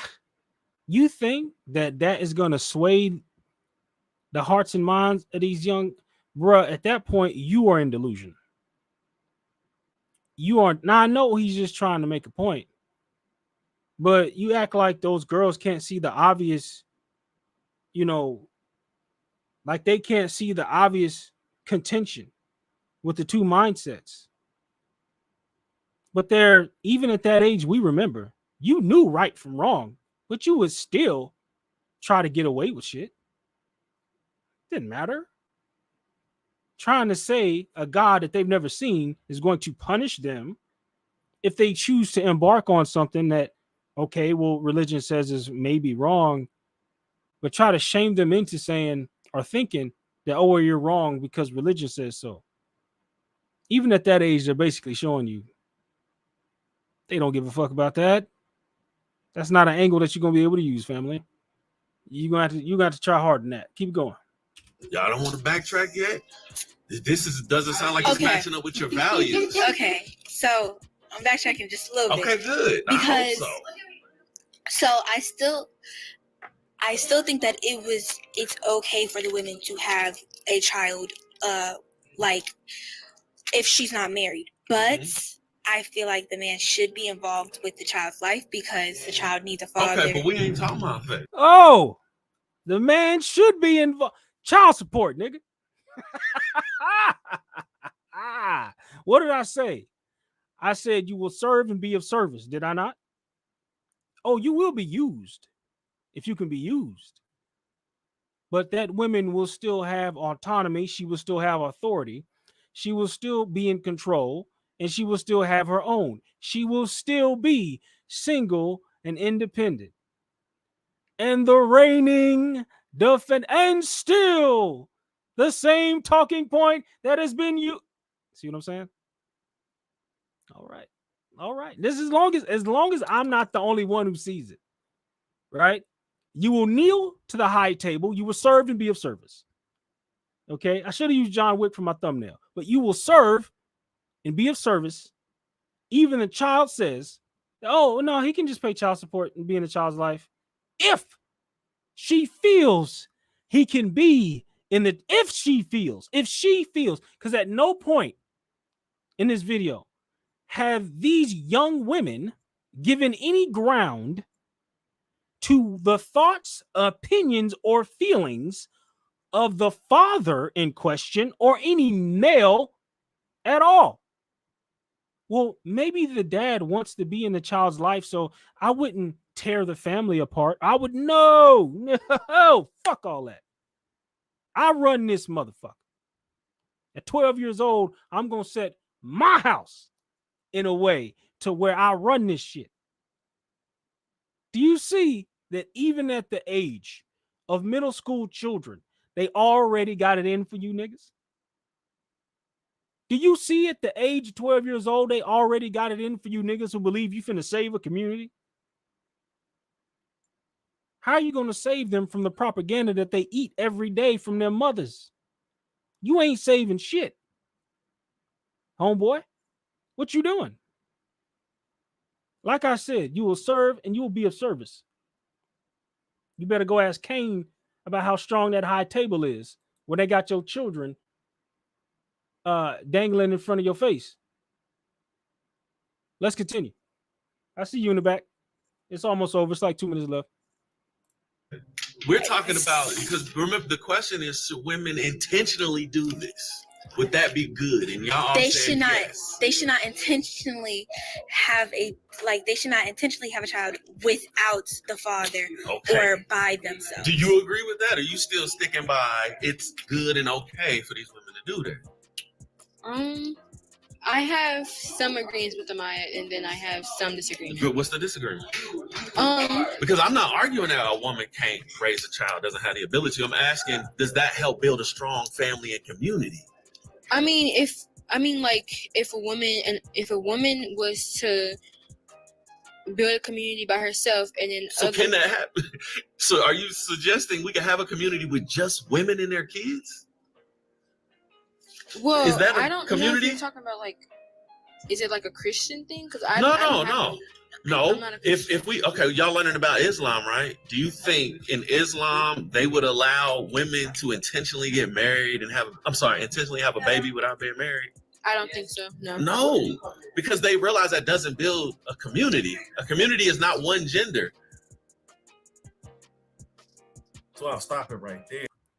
I'm going to stop it right there. That's a very strong point.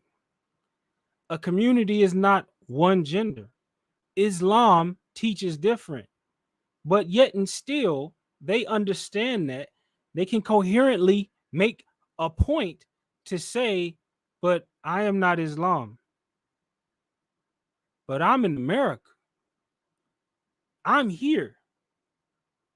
We have power here. And when the young ladies get older, those little talking points that they couldn't quite completely answer, when they actually get out there and start dealing with certain men, and then they also start having their older sisters and stuff like that around them, and then they really start seeing how shit goes out here, they're gonna be like, oh no, nigga, I have power. What do you mean Islam? They're just like, okay, so fuck Islam. It's what they'll say. They'll just be like, well, fine, I just don't need Islam then. Because they will realize that within these borders, they have power. They will feel the power that they hold in the gynocracy. They will feel the power that they hold. They'll come to understand subconsciously the power that they have at the high table. They'll come to understand it regardless. Regardless, they will come to understand who and what it is that they're dealing with. And they will say, oh, these niggas do what I say. Oh, so that's why he was asking me these questions. It's because everything is given to me. And these men don't know how to push back. Oh, men are dumb. Men are lower than what I thought they were. Oh, yeah, we definitely don't need them. So it doesn't get better when they get older. It gets worse. They grow into it because as them getting worse, why it gets worse is because they get confirmation to go more in the direction of someone who does not have to acquiesce, because they do not come from a culture where it is pressed upon them to do so or be different. Men, what I'm trying to tell you is that for men who think they're about to sway this new era of culture and change all this stuff, and we keep telling you the culture is the problem, nigga, get out. You will come to realize that you have no power. One way or the other, you will realize that you will bend the knee in submission. We're trying to give you the ticket to freedom, and you're trying to fight to build something that you will only be a slave in or a servant to. Sorry, but that's just what it is. It seems how we're at 14:23. We'll keep letting it rock. We got like a minute left to see what he's saying. They were in class. They were going over Islam. They were learning about the Islamic faith. And that's why I asked her, like, yo, do you think they preach single parenthood in Islam as something good? Do you think in Islam they would want a woman to have a baby out of wedlock? And clearly everybody's like, no. But this is just to get them thinking about these things, to get them to challenge their thought processes. So, as they get older, maybe they will accept different thoughts and belief patterns that maybe. He said maybe when they get older. Sounds like he has a lot of hope. Nigga, no.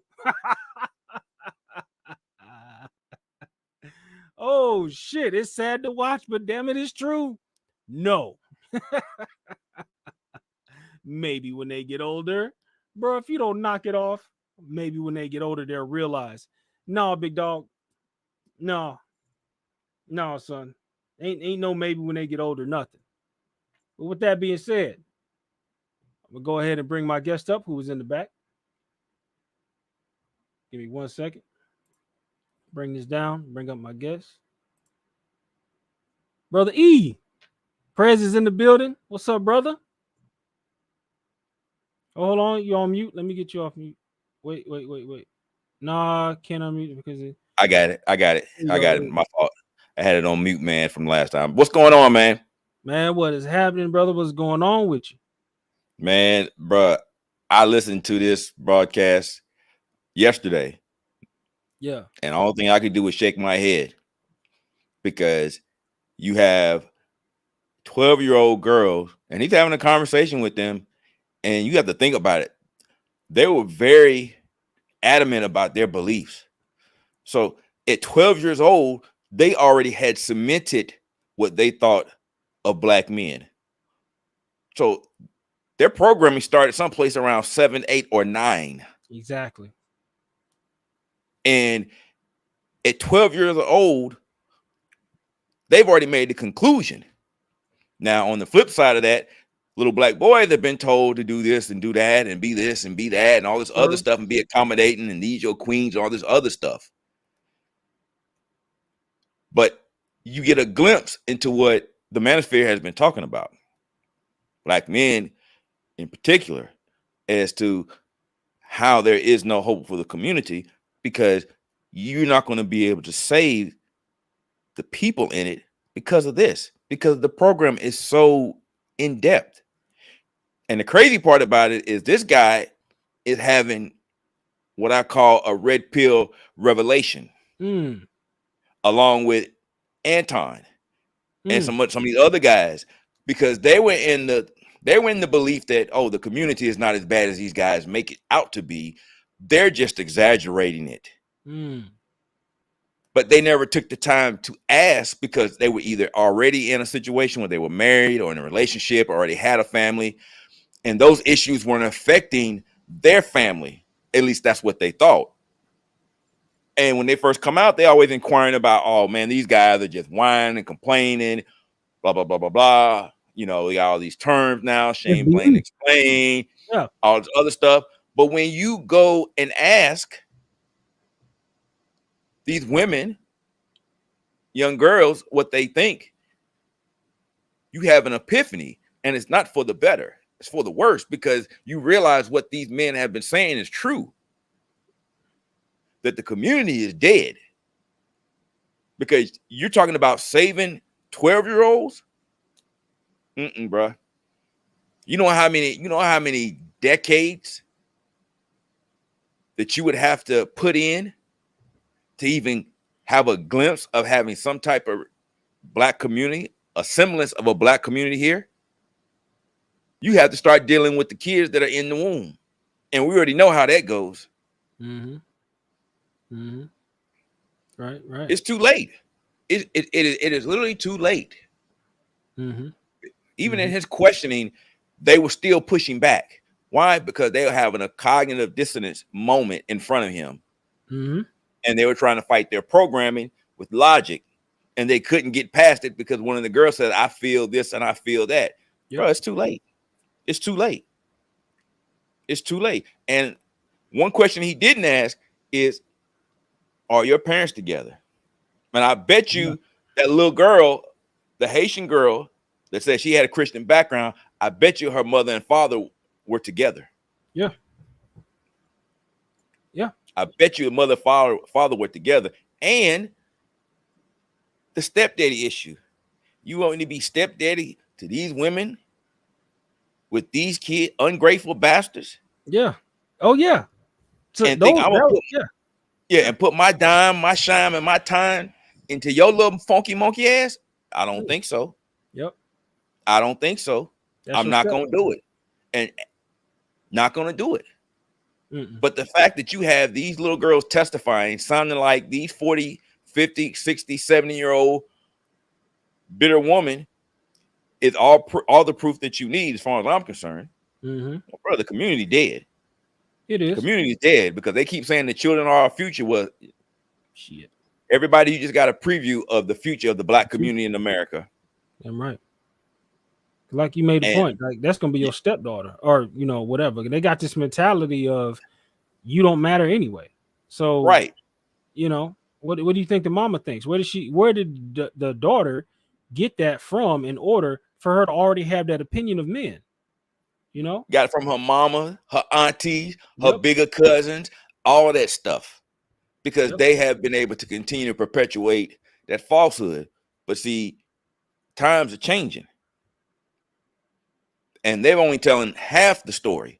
The other half is they mamas, they aunties, they cousins and whatnot. They were dealing with ain't shit dudes from the get-go.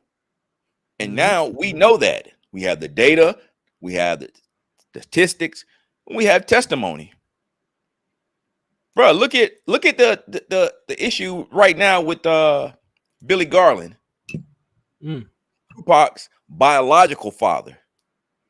And Oh, the yeah. interview that he did talking about how Tupac's mother told Tupac that his father was dead. Mm-hmm. Dead. And she knew he was alive. And how it affected Tupac after they connected years later. And he gave props to the stepdad, but look at what she did to damage that relationship and damage Tupac in the time being. Mm-hmm. Telling him that his father wasn't dead. Dude, do you think if his father was alive, Tupac would have still been here around? Of course. So when I was listening to this, it was just a confirmation of what we already talk about in these circles time and time again. Save yourself, black men. Facts. Because they don't value you, and they never will. And I'm not going to convince anybody that I have value. They'll value you when you're gone. Yeah. And some of them are starting to see that and thinking, okay, we're going to come back and save the community. No, I'm not coming back and saving shit. I ain't saving shit. Y'all got it. Y'all, you wanted it. You got it. Yeah. And day in and day out, time and time again, you see events happening in the black community that prove that the community is over with. You have elevated thoughtism, and you have decimated the black family, the unit, and you have downplayed what it means to be a wife. And you have 12-year-old girls that are just starting their lives and really are understanding of their place in it, and they already see no need to have a man. So once again, for you to have a community, you got to have unity. For you to have unity, you got to have family. Family starts with a mother and a father. And we've already seen mothers and children communities and the rot that it produces. And that's what we're experiencing now. Thought culture, all this proxy war, the incident with Travis Rudolph, dude, it's just too much. It is. You're not going to save it, and you want us to come back and save it and say, oh, you need to save the community. No, because we're going to do what we've always done and save it. No, them days are over. You want to be a modern woman, we're going to be modern men, and we're going to adapt and adjust accordingly. And the problem is they know that the men that they have chosen to procreate with ain't shit, and they know it. Yep. Yeah, they know it. They know it. And that's the problem is this is what the community has come to, as far as a community. I mean, I think it's been here for a while, obviously, but I believe that let me say something. It's been looking back on my personal childhood and looking at how I grew up and looking at the in and outs of my childhood, going through elementary, junior high, high school, all that stuff that he was saying about the little girls hitting you, man, the little girls hit harder than the little boys did. They were violent. And we talking about, this is back in the 70s. Yeah. So here we are in 2023, nothing's changed. No, it hasn't. That's over almost 50 years ago. Yeah. No, it ain't changed. You right on. That's what I'm saying. It's like, what is this grand idea or this grand plan? Because we know some brothers talk about, coming back to bringing women back to the table. We know that the manosphere is kind of, getting debated, in this debate about, brothers trying to say that, the main mode of the manosphere is to bring women back. Well, it's not everybody, but it's a couple who are about this idea of trying to negotiate, having women, mainly black women, come back to the table and discuss about how can we switch things and do things differently. And I guess in a place where you were aiming to fix or save, I guess you would be negotiating, but I don't think that those quote unquote negotiations are going to serve you as a man. And I don't think there's any point or any thing you're going to gain with trying to talk these women into out of their power, basically. What are you going to do as far as what kind of pact are you going to make? Because what separates the black community from other cultures, if we think about it this way, if we exclude, let me see, no, not even exclude, if we count other cultures and races, you could argue if you were Mexican, or just think about it like this: you're Mexican. You can talk to your woman about how y'all used to do things in Mexico, and my family, my mom raised us to be this way. In our culture, we do it this way. You're acting too American. Why don't we go back to the ways of Mexico? If you're from a place like somewhere in Asia, maybe like a Japan or a China, you could say these are not the ways of our people. Why are you acting like this? You're being Americanized. But essentially, when it comes down to the black community, there's not really these are the ways of how we used to be, because in this country, you can't really say, oh, well, you could kind of use Africa. But the thing is that even within Africa, you got different tribes. So what tribe are you trying to behold or base a structure around? See, that's the thing. The black community has never had a masculine structure to build off of, to where we can say, hey, this is how things. I mean, the biggest thing that we had or have is you could try to play the religion angle, but you get enough people to agree on one religion. You can't build a culture, or you can't build a community on one religion. Not us, because we're divided. We don't all agree on one religion. We don't all agree on one spiritual way of thinking and reality of how the spirituality all came together and stuff like this. So that's not going to work. You can't say Africa, because okay, what tribe? Okay, you can't say the African way. No, you got to either say the way of people who come from different places within Africa, the Ethiopias, your Sudans, whatever. You got to pick a place. So with us specifically, it's almost like the women have free reign, all right, to say we are going to be in defiance of our men.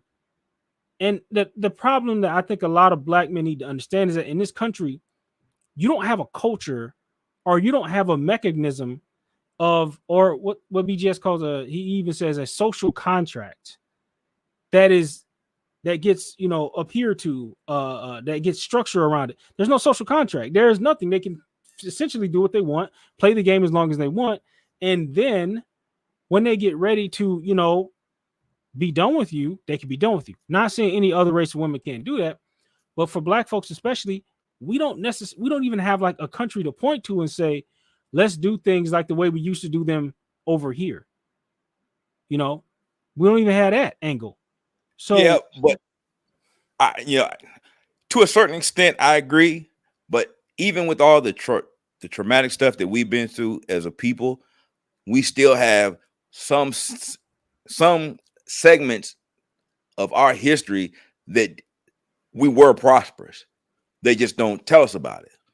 Yeah, that we were able to come together. So I think when when people try to use that as a point, that's what they're talking about. They're talking about Black Wall Street. They're talking about Rosewood. They're talking about Winston-Salem and other places that had successful black communities. But you don't hear about them because that's not what's passed down. Mm-hmm. Our communities were successful because we were on code, even though we had Muslims, Christians, and whatever other religious backgrounds in the movement at the time, whatever black people chose to practice. Yeah. We were on code. And that is what they make the reference to. Montgomery bus boycotts. That's being on code. And people working together to circumvent the buses by creating their own system to get people around so that they don't have to depend on the system to bring them to the table. Yeah. So that's operating on code. But after that period of time, you have no more code. For us, we had to generate our own code. And our own code was no matter how light, white, damn near bright white you are or how dark you are, the 1-drop rule applied because that's what they put on us. So, okay, so that's the code we're going to abide by. We're all black, and that's the way that we moved. But now that family unit foundation has been broken, there is no code to adhere to. That's right. And you trying to recapture those glory days, it's over. It's like I said, I've had this conversation twice just today. Something happens in a period of time that is going to forever be remembered, but it's only relevant to that point in time because of the conditions of that era and what the people were going through at that time. You can't duplicate or recreate that same type of moment and think you're going to have the same effect because times have changed. And I tell people, the conversation I had today, we were talking about Michael Jordan. There'll never be another Michael Jordan. Why? Because Michael Jordan came into his greatness at a time where basketball was a different era. The world was in a different place, and we weren't as connected as we were. The same thing with Michael Jackson. There'll never be another Michael Jackson to have the impact because Michael Jackson came at a specific point in time, and the conditions surrounding him perpetuated him to the point of success that made him known worldwide. Same thing with the black community. We were going through a different time where we had black people come together to fight against a system that was oppressing us at that time. But you can't recreate that type of sentiment because we're not in the same conditions. That's right. And that's what a lot of these people are trying to hold on to. You hold on to the past, and it's not going to happen again. And a lot of people, mostly men, because those are the things that made us great as a people, we want to hold on to them, and we still try to think that we can save the community. Some men think there's hope because that's the way that we were raised. Instead of being logical, stepping into the modern era and saying, yo, this is what it is. Your actions are a true representation of your feelings, and the actions that have been levied against black men is all you need to know. And this stuff is recent, and it's been a constant stream of information. And if you think that the community is going to come together because a few black men say, hey, we need to work together, we need to have another 1 million man march, hey, we need to right this ship, when you have no political power, no social power, no economic power, you're just going to go out there and be community eunuchs and have these women put batteries in your back, and you're just going to somehow strengthen yourself and just pull yourself through. The community is just going to be better. Crazy. You're delusional. Yeah. Most brothers are. They're very delusional. You're delusional. They believe that there's something that they're going to put together as far as they're going to create this reality of a community. You know what I mean? And it's just like there was a time where you could say we were more of a community. There was a time. But at this point, it's just like it's not. Listen, because we were a community, and like you touched on, we were working more in lockstep or quote unquote on code because of our situation, and we were pressured into being so. Right. But outside of that, now that we've overcome, we've gotten rights, obviously civil rights, and we've gotten through the Jim Crow era, stuff like this. Now what? Because it's like we were banded together in strife. We were banded together in chaos.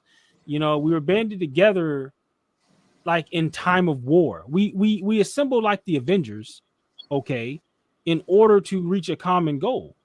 But now it's just like because listen, that was the underlying linchpin of our unity was fighting, the white man, white supremacy, stuff like this.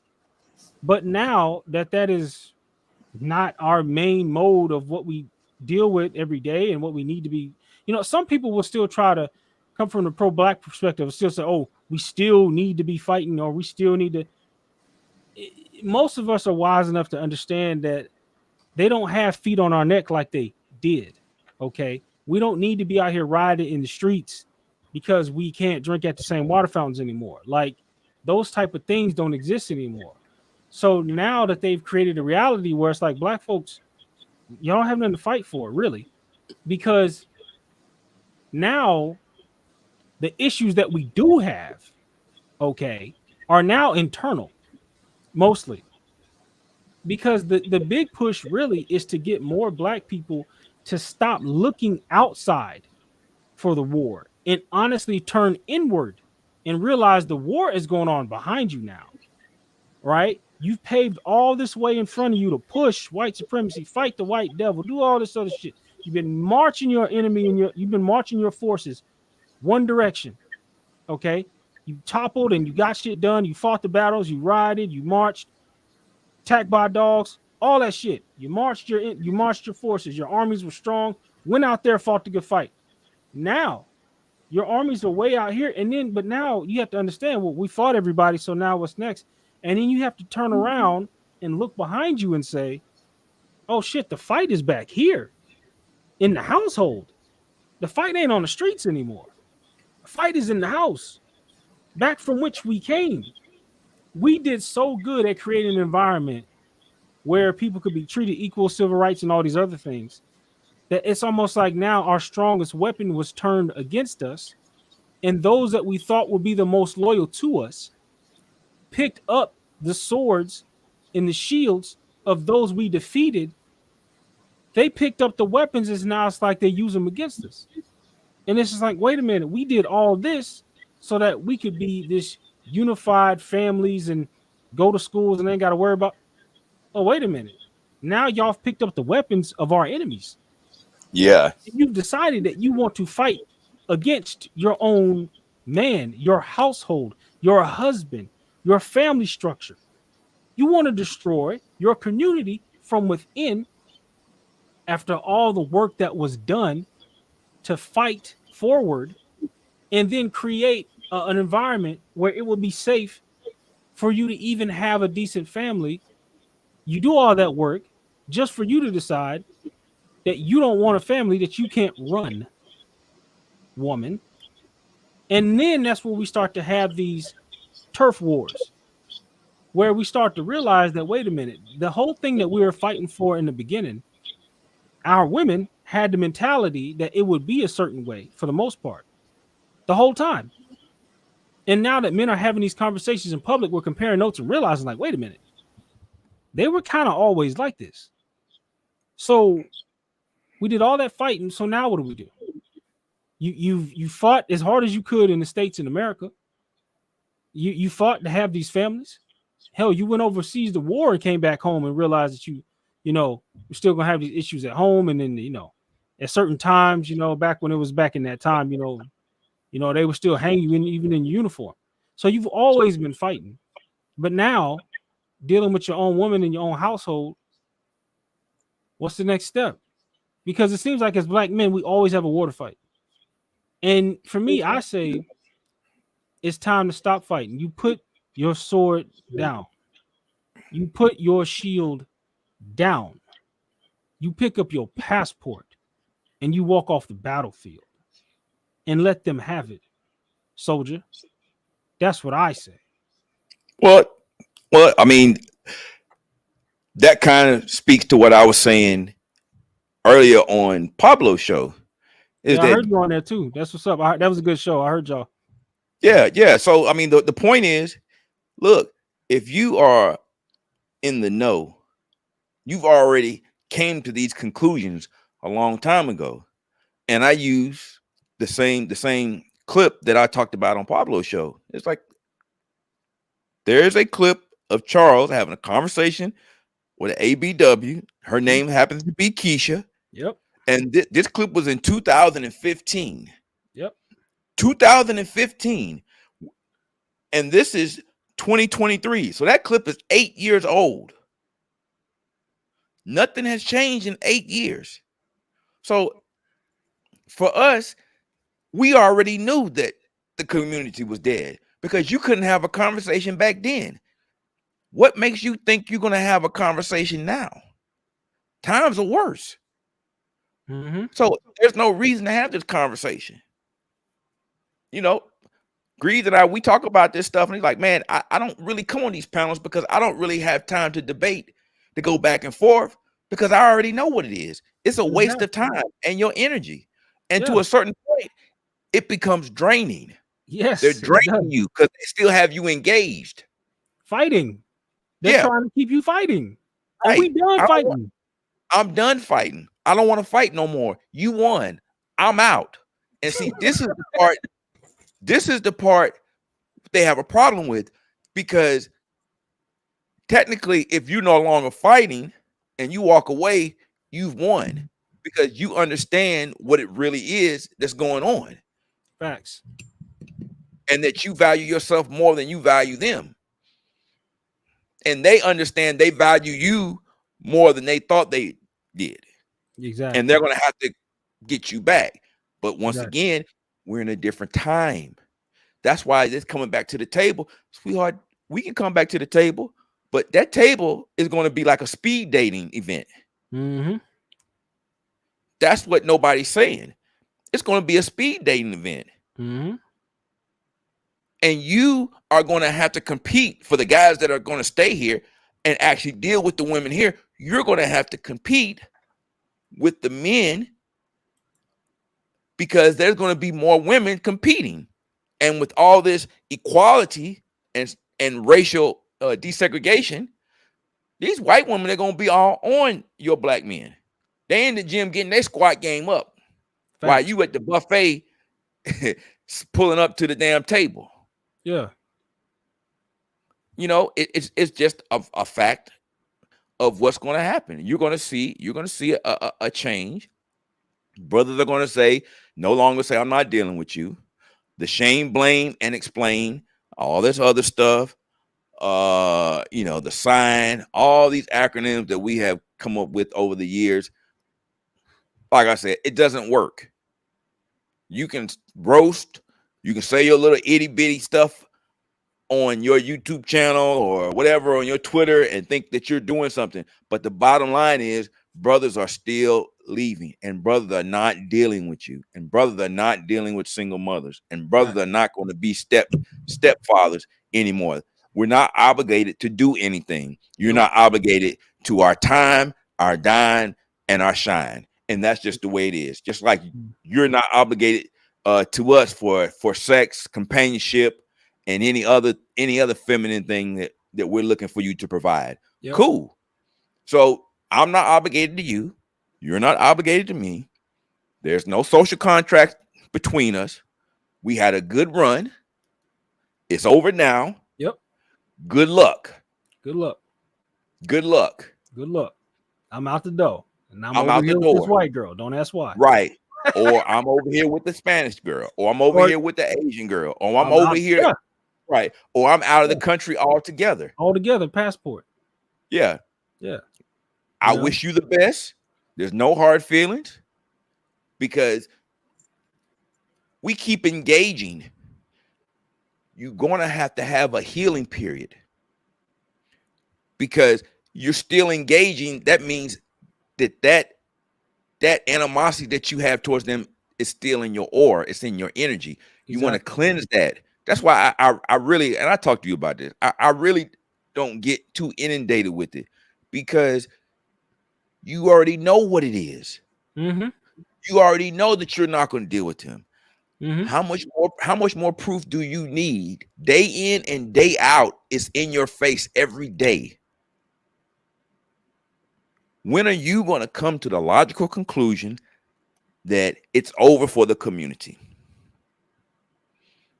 Yep. And it's best for you to do what you can to save yourself, and to move and get with like-minded dudes and keep your circle real tight, because people are going to be trying to get into your circle that don't need to be in your circle.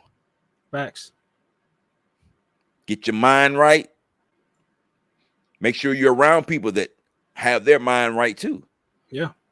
Because it's going to be ugly. Yeah, it is. Yeah. I mean, you got to stop fighting somewhere. That's what I'm saying. Like, brothers on this side of the hill, like I said, we're not fighting anymore. And that's the biggest thing. Is like, we're not out here trying to find ways to put these women into submission, by way of some mystical religion or some mystical way of talking to them, and some way of trying to appease to their lower nature of just like, oh, we gonna shame you, and you might as well be arguing with them 12-year-olds. Like I said, you ain't finna come out here and tell these women what they've been trained into since middle school because they mama showed them. You're not finna change anything, but right? And not even the mamas, the grandmas and the great grandmas. Yeah. And for some instances, great grandma, you can be 50 and be great grandma now. That's what I'm saying right now, man. Yeah. Yay. You know what I'm saying? So, I mean, you're not finna train them out of that because you believe, and this is where men and our arrogance will get to the point to where we think, oh, well, if I make enough money, oh, well, if I'm just that dude, nope. Oh, if I'm big enough, if I'm the right height, okay, nope. You know what I mean? If I'm a high enough value man, I'll bring that bitch to heel. No, nope. You won't. What you'll do is you'll give her an opportunity to believe that she's entitled to a certain lifestyle that she never had before. And guess what? She's done with you. If she's in that same mindset, she will continue to look for guys like you because now she believes, oh, I've been shooting below my weight class this whole time. I could have been getting ballers because your goofy ass accepted a woman who never respected you. And you let her come into your fold, meet your friends, get into your circle. And now all she did was elevate her same thoughterry. We see it all the time with these brothers who believe that they're saving these women, Zion, all right, who are saving these women, Scottie Pippen. Hello. Yeah. The hell, dude, look at Pippen making rounds with Michael Jordan's son. Look. What's her name? Amber Rose said it best. She said that these athletes, specifically NBA players, are some of the biggest simps there is. And Brittany Renner said the same thing. Wrote a book on it. Yeah. And they weren't lying because once again, you have pertinent evidence that constantly have these chicks in rotation. Shaq with Brittany Renner. What in the collard green and the cornbread you gonna do with her? I don't know what the fuck going on with that. That nigga's he's the same nigga that's gonna give his inheritance to his daughters anyway. So dude, that's what I'm telling you. Big simps. Why? Because they simps. Yeah, big 7-foot simps. You know why? Because they never had to work for anything. Nope. They never had to work to develop themselves. All they had to do was show up and do a layup. And now they think that because they do that, then the women are going to be on them. That's why you dealing with porn stars. Dude, where is your daddy at? Where are your uncles at? Nigga, where's your playing time at? Nigga, you supposed to be on the court. But what are you doing? This is what you've been doing. You've been running hoes, nigga. That's why you big as shit. Hey, you running hoes and eating. And eating. Shit.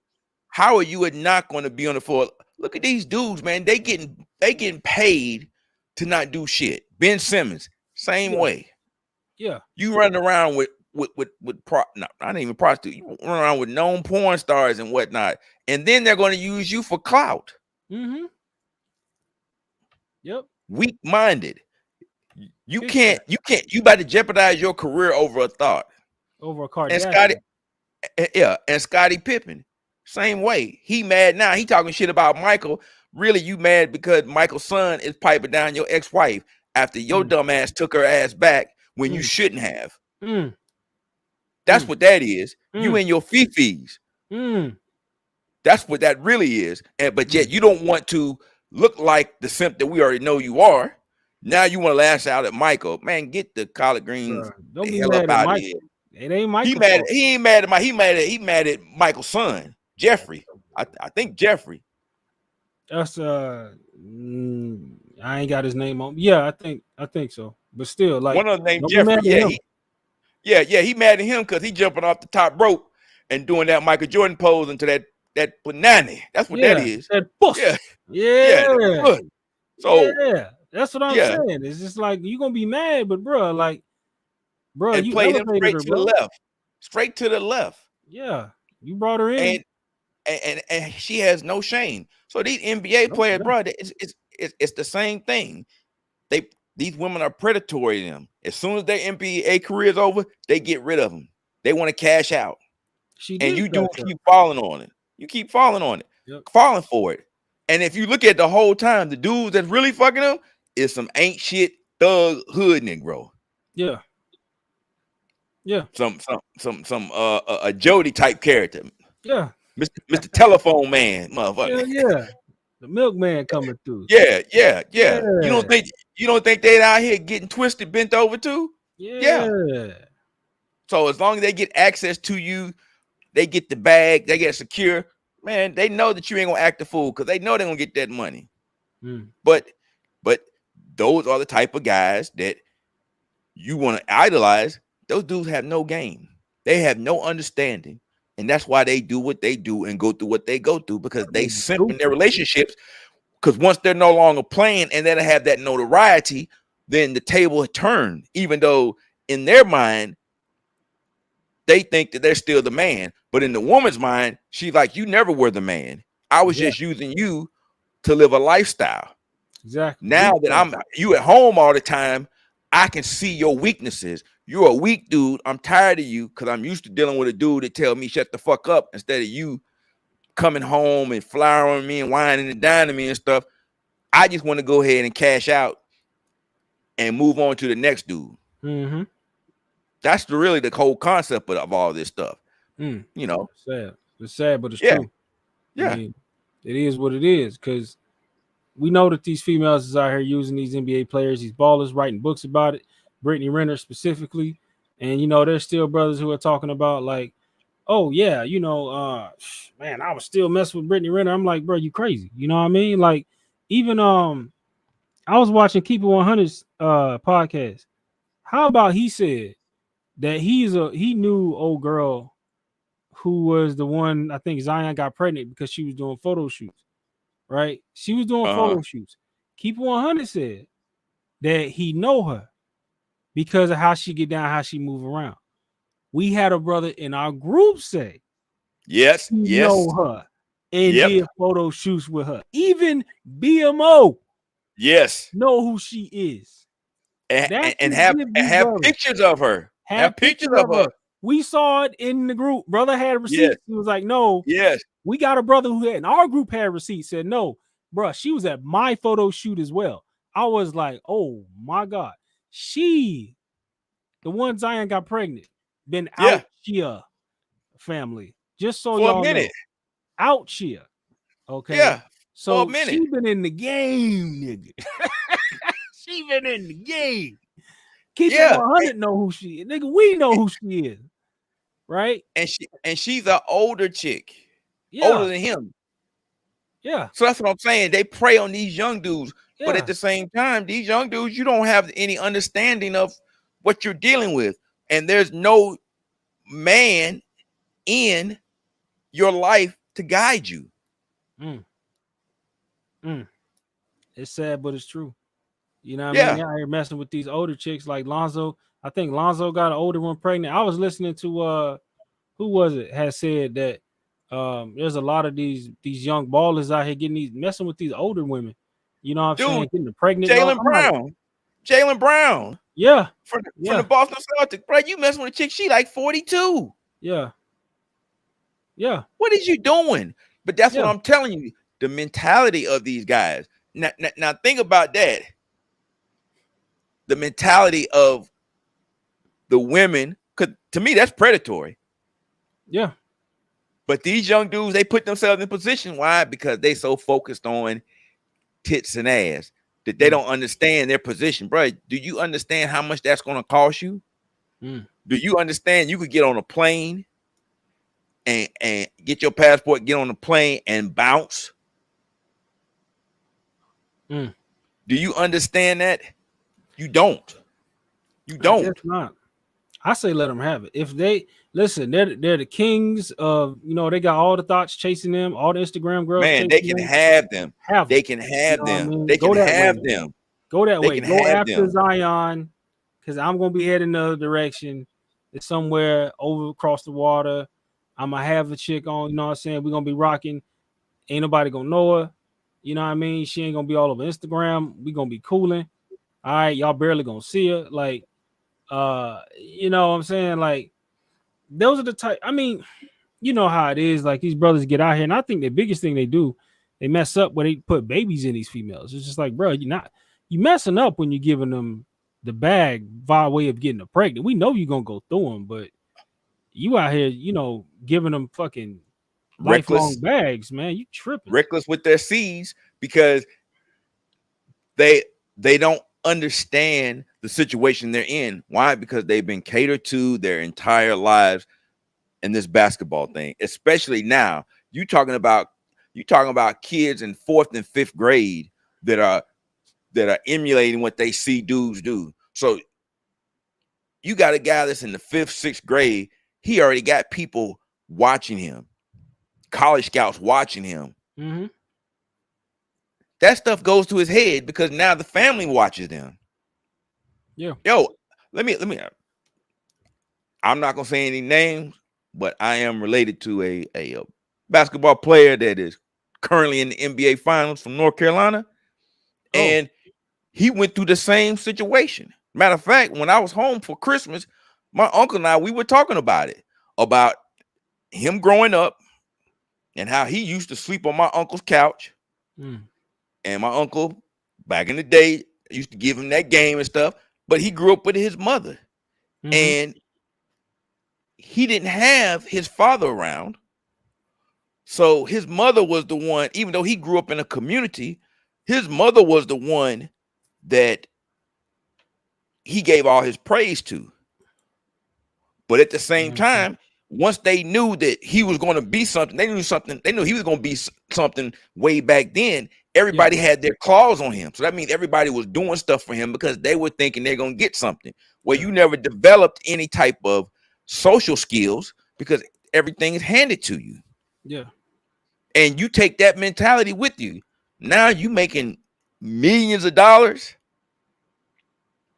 and you still don't know how to interact with women. Damn.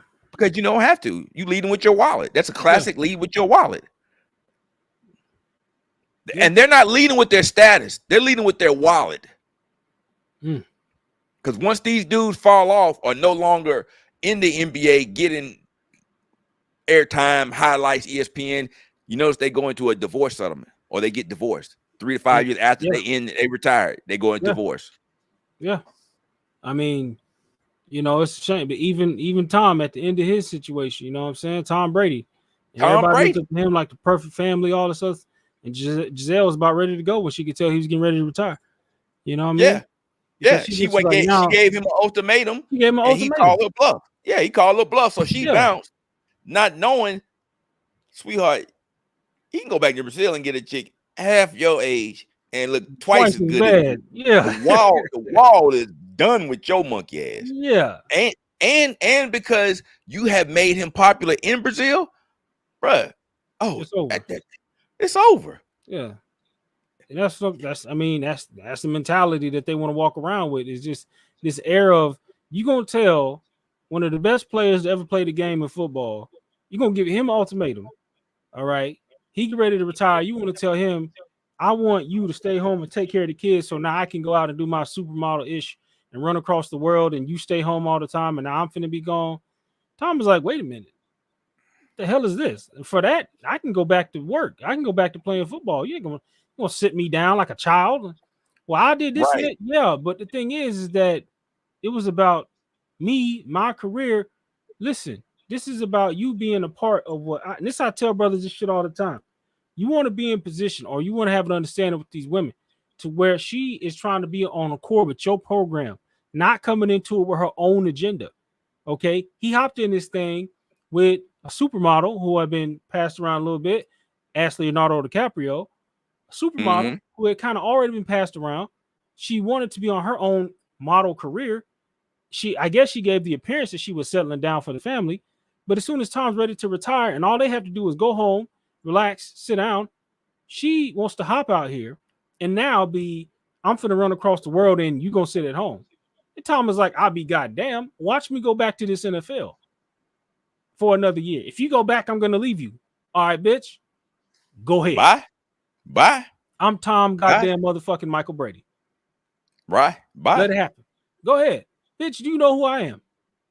Sure enough, before the season even finished, I remember hearing some model chick was already on his ass wearing his jersey, posting it on Instagram, talking about she fucking with Tom now. She been to the house and all that shit already before the season was even over. I remember hearing that story. I'm like, man, shit, man, bitch, Giselle, stop it.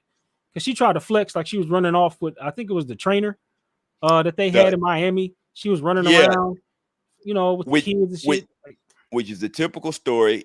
You had to downgrade.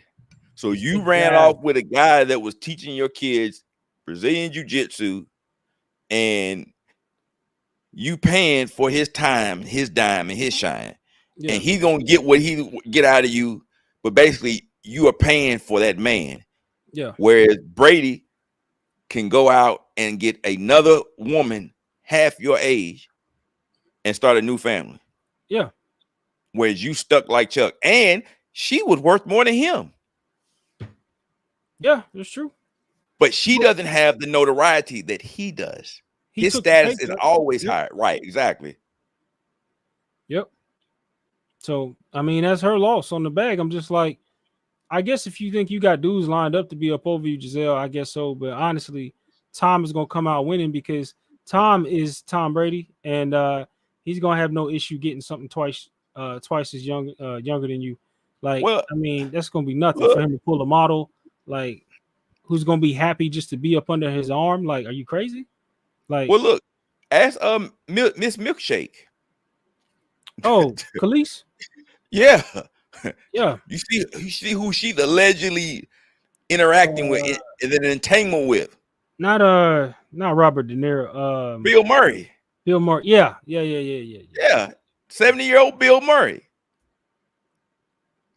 Whereas Nas is messing with, 23, 24-year-old Dominican chick from the island. That's what compare and contrast. So I'm saying. So all these things, if you are a critically thinking black man and you take all this good information out here, you can make an assessment as to what direction that the family, what the community is going. Mm-hmm. And when you see black men and black women don't get along, we have more divorces, less marriages, more shame, blame, and explain, more accusations, Kevin Samuels passing, and all the other things that were said and have been said and are continuing to be said.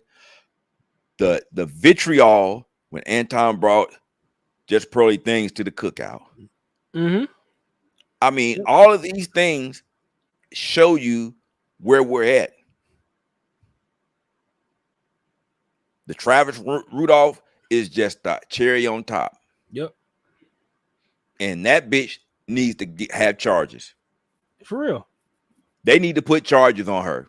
Exactly. And I'm not talking about civil. I'm talking about criminal, because she instigated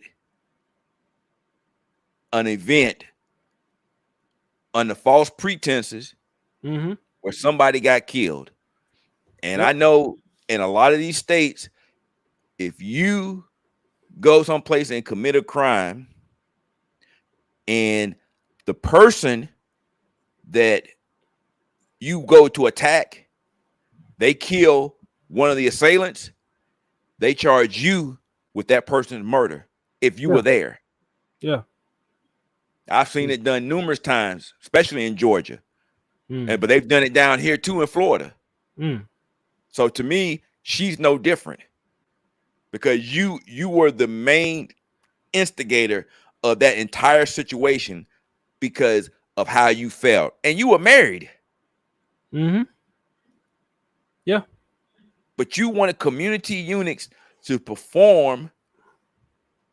violent acts against that man. And when he came out with that heat, one of those men ended up losing their lives. Damn right. Because he had the simp chip and he didn't know how to turn it off. And the other one was severely injured. And that man still had to go on the stand to defend himself. Yeah. Not guilty, but that bitch needs charges put on her ass. Exactly. But of course you won't, because the district attorney is ABW. Well, you know, there's that. You know what I'm saying? Which is why charges were brought up to begin with. Mm-hmm. There's that. You know. Yeah. What state are they in again? They're in Florida. Florida. Okay, they in Florida. All right, cool. Yeah. I mean, you know, from the information I was able to ascertain from the articles and stuff, dude, you came to my house looking for that work. You got what you were looking for. Case closed. Facts. Did.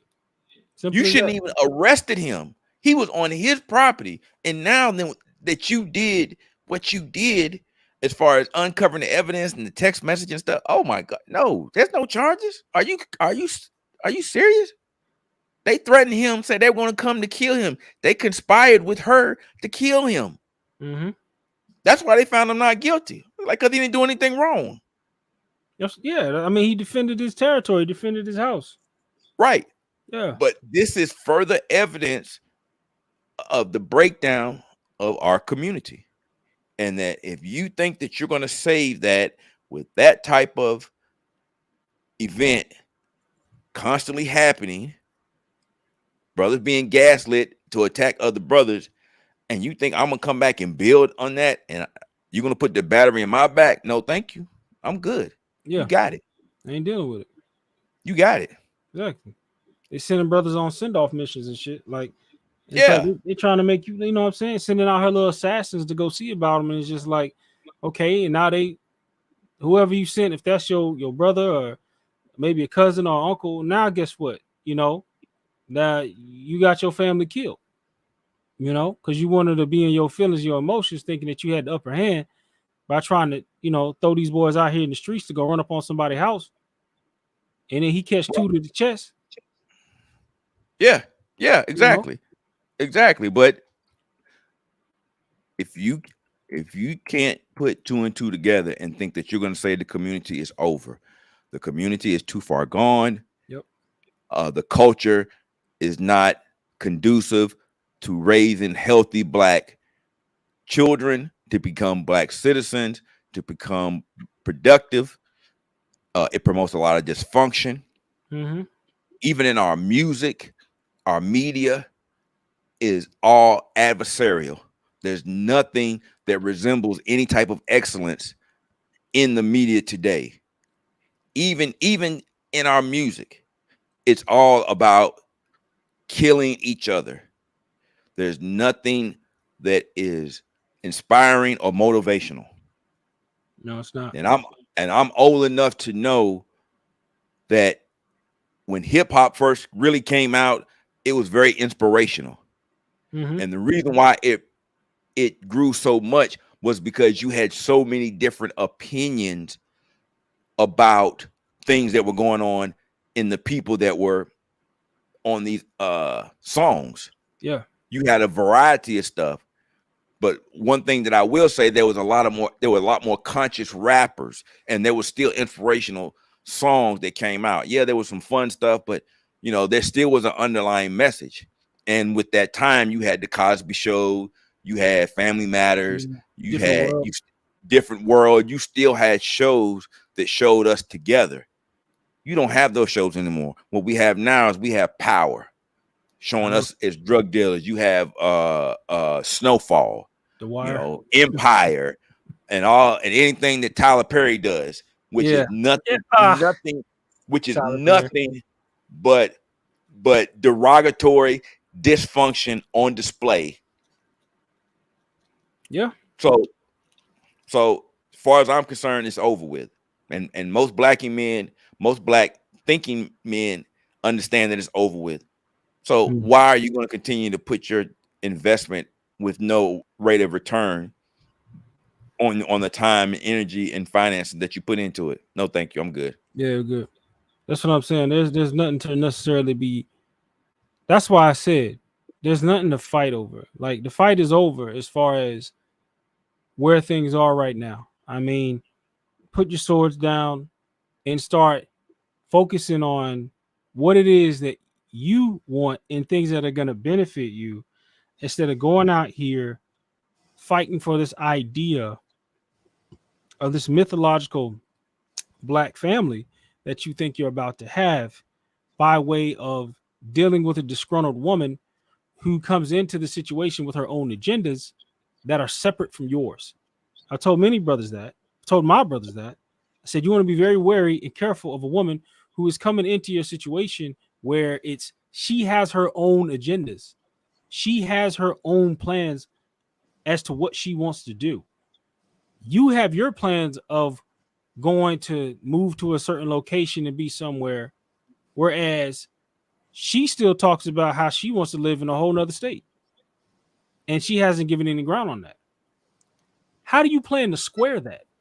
Because the more you build with this woman, you keep setting up more rapport. Y'all live together and maybe even have kids, and y'all live in one state.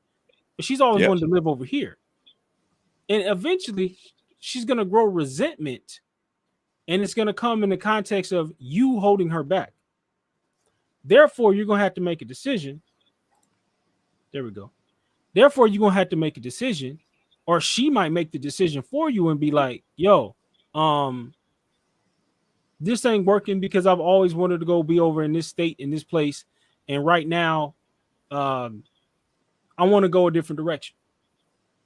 How do you square that? You put all that time into her, and the whole time, if you were listening close enough, she told you, I always wanted to go live here and here, and I always wanted to go do this and this. And maybe she'll hang with you for a while. But then again, if she never can resonate or come to terms with the idea of how can I take what I was going to do and make it be more about the family and how we can all kind of like do this to where I can support my husband, or if they're married, whatever the case, how can you support him and then y'all work together as a team? Most women today have their own agenda and they don't respect a man's leadership and authority. That's the majority of most men's problems. She don't respect me. She don't want to do this. She don't want to do that. Why are you trying to make her a wife and she's telling you she don't want to be one? Yep. Why do you continue even before she gets pregnant, even before her brother proposes? They'll have these conversations and it'll be like, yo, man, how can I make her do that? How can I? You can't make her do shit. You have to select the one that is on board with what it is that you say you're trying to do. If she is not on board, at that time, you, man, have a decision to make. You can say either A, I'm going to give her a little bit longer to see if maybe she's going to stand on what it is she said, or if she's going to be willing to be a part of what I have going on. You're not going to force her. Or B, say, you know what? Maybe this ain't going to work out because I'm sticking to what I'm driven to do, which is go into this project, go live in this country, go live in this place, go learn this language, whatever the case, being your best man or your best self. If she is not in support of you being your best man, highest self, whatever it is that you're trying to be in life, if she's not on board, you're dealing with the enemy. She will be a detriment to you. You will literally be laying in bed with the enemy because she'll know all your battle tactics. She'll know all your strategies. So now when it comes time for war, she knows exactly how to destroy you. Yep. And I try to advise young men or anybody who wants to listen, don't put yourself in those positions from the get-go. But so many dudes is hard-headed. Where they say, no, I'm better, and that won't happen to me. Or no, that's not the case. Or no, that's too extreme. Or that's too... Okay. Go fuck around. And find out. That's all it is. Yeah, that's what that's going to be. That's all it is. It's like you go fuck around and find out. Well, you know what? Hard head make a soft behind. Hey, man. It is what it is. That's all it is. And that's why I said, dude, it's just... Some people are just going to have to learn the hard way. And in the community, they're going to learn the hard way. Mm-hmm. And you're starting to see pieces of that community understand now that what we've been talking about, because this just doesn't go to relationships. This is talking about overall health of the community. Yeah. About constantly voting for Democrats. Well, you getting a taste of it in Chicago. Yeah. You upset because the migrants or immigrants, don't even want to call them illegal immigrants. Yeah. But that's what they are. Or you calling them migrants. But they got $51 million for them. Oh, we got a surplus of money. Well, wait a minute. You got a surplus of money. Where'd that come from? But they didn't put in on it. We got stuff right here that we could be using $51 million for, but you're going to give it to them? Yeah. Yeah. But that's what you voted for. You voted for that. That's it. That's what they voted for. That's what you voted for. So the same thing applies.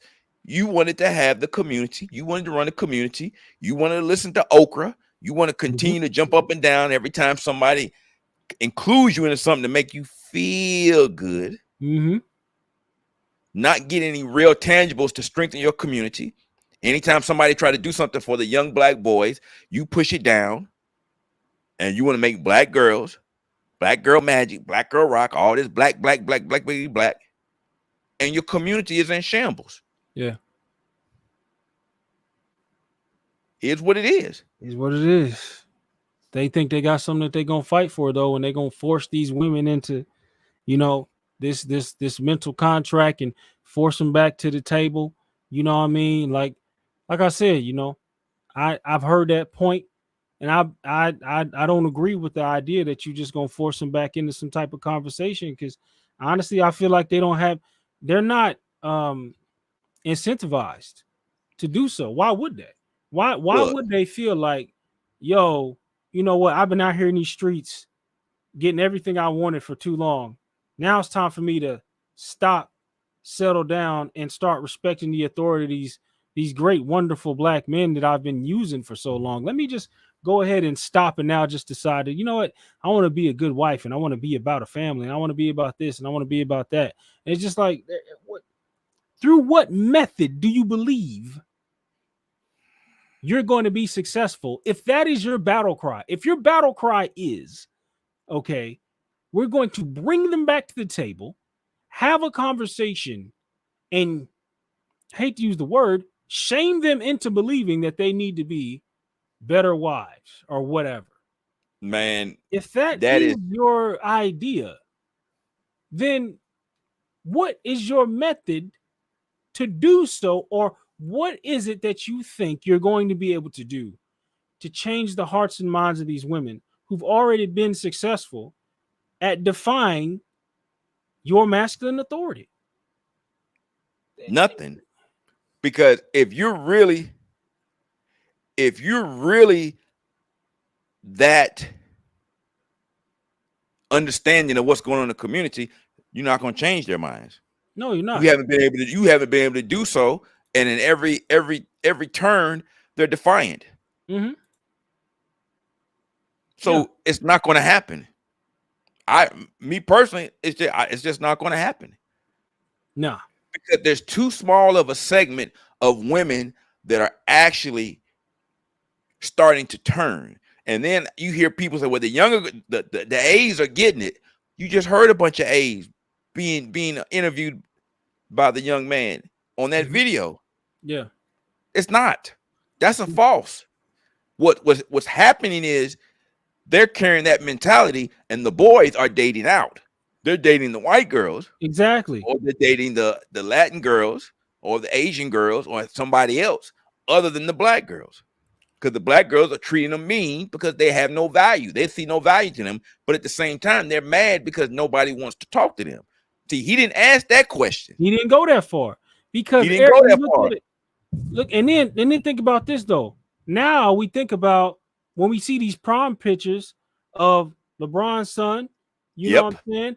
When you see all these young athletes or whatever, these young brothers that go on to prom, but all these white girls lined up with these black boys. It's not, and we've talked about it ad nauseum. They want to make it seem like, oh, they hate black women. They hate themselves. When you already are showing your true colors at 12 years old. What do you expect these young boys to do? Go back and remember, oh yeah, the one that was punching me in the head the whole time, she was just showing how much she loved me by talking shit about me, making me feel like I was lesser than, and threatening to whoop my ass. Oh yeah, that's definitely the one I'm gonna pick. Oh yeah. Like, being masculine is not attractive to men in the terms of dating. All right. That's not what it is. So when these men get to an age of high school and they get to prom, hell, even in middle school, think about this, even in middle school, because they'll start to see the dynamics between the different girls. They'll see that these 12-year-old black girls have this persona, attitude about them, and then they'll see the white girls and the Latina girls and even the Asian or whatever. They'll start to compare and contrast, like, oh, these white girls are really like nice and like easy to talk to and friendly and smile a lot, and they smell like lemons and their hair dances in the wind. And it's just gonna be like, well, damn, what is this? And then when they come across one, because one or two things will happen, because they'll notice that the black girls are gonna be very mad and talk a lot of shit about the white girls. They're gonna notice these things even at young ages because their mothers have already trained them to do that. So they're gonna already be doing that shit in middle school. So the black boys are gonna be like, either they'll A, go with it, or they'll B, question and be like, okay, why do they not like the white girls so much? So what'll happen for the black boys, because that shaming, guilt, shame, guilt, insult, sign language starts even at that age. So, because that's why we have these Simpson white knights of the community, because you were trained in a culture to do so, like we've already shown, and it starts. See, this is honestly, that's what affects the young boys the most. When the girls they like start to treat them a certain way and shame them in a certain way, it starts that programming at a young age, even in middle school, when they're 12, when they're younger, stuff like this. Because mama's gonna say a thing, but when the little girls that they may like, because we all, as black men, most of us gave black women first right of refusal, meaning our first crushes or girls we really talked to in the beginning, our first attracted to, usually was a black girl. Usually it was for most of us. And we started to see as time went on the way she treated us. She wanted us to chase.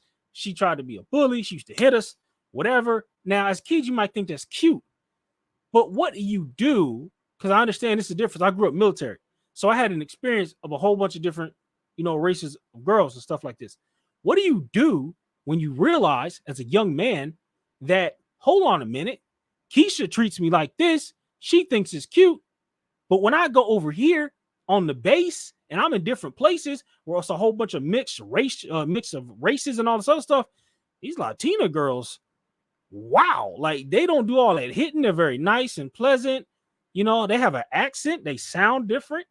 Some of them can speak a different language. And you're like, how do you say that again? It's intriguing even as a young man in school, when you start to compare and contrast. And for most black women, a lot of them would just have to understand that, stop being so much in your head about hating these other women and pick up what it is that they're doing that young black men like myself were so drawn to. What was it? Okay. How they carry themselves. Now, some of them can still act an ass, we're not talking about all, but there is definitely a lot of things that, pulled black men, those who do date out, to the other side. I think a lot of brothers who are just, are not on board with dealing with other women at all have never really experienced them. That's what I think. That's just my opinion, because you probably grew up in one place, lived in one neighborhood, you didn't travel very much, you ain't been nowhere. And that's why even now you feel it is a rite of passage that you were able to some kind of way get pats on the head and nigga trinkets from women who treated you like shit. You figured out a way to navigate those waters to where, okay, you got something out of it for your valiant efforts at fighting this battle for so long. Okay, you got something. And you see that little bit of scrap as a T-bone steak. Whereas brothers like us who have been traveling, dealing with other races of women, we're like, bro, we eat T-bone steaks all the time. But you act like because of where you are in the quote unquote community, you act like you winning. And you'll continue to deal with these type of women and see it as some type of mating ritual that you have to adhere to. And it's so sad to see brothers like Zion go down these fucking rabbit holes of dealing with these women. It's sad. Sad. It's sad, but that's a teachable moment. The problem is there's nobody telling other men, look at what Zion did. And nobody was telling Zion, look what PJ Washington did. Facts. There's nobody telling PJ Washington, look what happened to so-and-so and so-and-so and so-and-so. Nobody is there to tell these guys that. Why? Because the guys that he has around them are ain't shit dudes because they're just there to tag along and ride the wave, and they're scared to say something to mess up their gravy train. Mm-hmm. That's what that is. Mm-hmm. Instead of the dude saying, yo, bro, that chick ain't for you. She just for the streets. She just trying to get you because you a bag. Oh, you hating on me. I'm sending you home. You can't live with me no more. You can't be part of my entourage. You know, that is a very real thing. But even in the younger groups, these young kids, what are you doing? Do not get these chicks pregnant. What are you doing? Do not engage with these chicks like that. Wear a condom if you're going to have an intercourse or whatnot. Stop letting these chicks tell you, because these chicks know the game plan. They know that they can get a baby at a young age and they set. And you thinking you in love, they're only looking at you as an ATM. Yeah. And then you get your feelings hurt. But in 2023, if you as a black man think that the community is going to somehow miraculously make a U-turn, you are sadly mistaken. Mm-hmm. And I do not say that with any type of love or pleasure, because I grew up in a black community. I've seen how a black community is able to produce good black citizens. Well, but go ahead. I'll let you finish. No, but those times are gone. Most people in the community, as far as men, are not looking to get married anymore. Whereas before, even in the last 10 years, there's still men that want to be married, but the younger men, they're not looking to get married because they're seeing what's happening in the language. So, and the women never wanted to be wives. That's the thing that most men have a hard time understanding. They never wanted to be wives. They wanted to be independent of you. And when they had the opportunity to do so, they took it. Now, that's not all, but as we're starting to see, that's a bigger majority than we think. It's above 50%, to be sure. Mm-hmm. And if you don't think so, look at all of our actors or actresses that are in their 50s and over and by their damn self. Yeah. Or your athletes and stuff. All you have to do is look at the people that led you down that path and see where they ended up. Oprah, 70 plus years old, all that money. And I bet you she probably got 10 or 15 dollars. She probably got a kennel behind her house somewhere. Yeah. Because Stedman ain't there. Mm-hmm. But that's what I'm saying. You are seeing the effects of what was done purposely to us Gen X guys in the late 70s, early 80s, and the 90s. You're seeing the results of it. Yeah. And we didn't know that back then. You got 12-year-olds that are saying it. Yeah. So you think the 12-year-olds at 12, I mean, now that's their mentality, and you think you saving that? You think I'm gonna come in and be a stepdaddy to that? Hell no. Hell no. No, I don't even want that headache. You got it. You ain't saving that. You're not saving that. You know what I mean? You're definitely not saving that. You're not about to get in here and rectify the situation. You know what I'm saying? And try to you're gonna just swing this sword, and then all of a sudden, you know, these women just gonna come back to the table, and you have to deal with what they have been trained into. Hell, if you're gonna sit at the table, you're gonna have to be like Oprah in this video and go sit with them at like a damn near elementary table. If that's that's about the only table you're gonna really get through. Maybe is to talk to them, but they mothers and a lot of these girls, what they were doing when they were being asked these questions, they were saving their mothers, first of all, because they know that their mom was in those positions and they knew that they were defending their mothers already.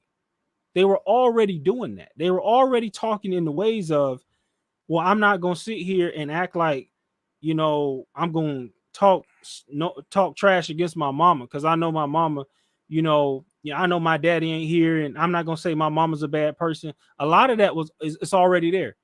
They defending their mamas, most of them. But they're not realizing that they are being propped up and trained up to be or take the place of their mother as a queen in the gynocracy, as a queen at the high table, like I used the John Wick reference earlier. They're setting themselves up to where they're going to tell men, you will serve and be of service.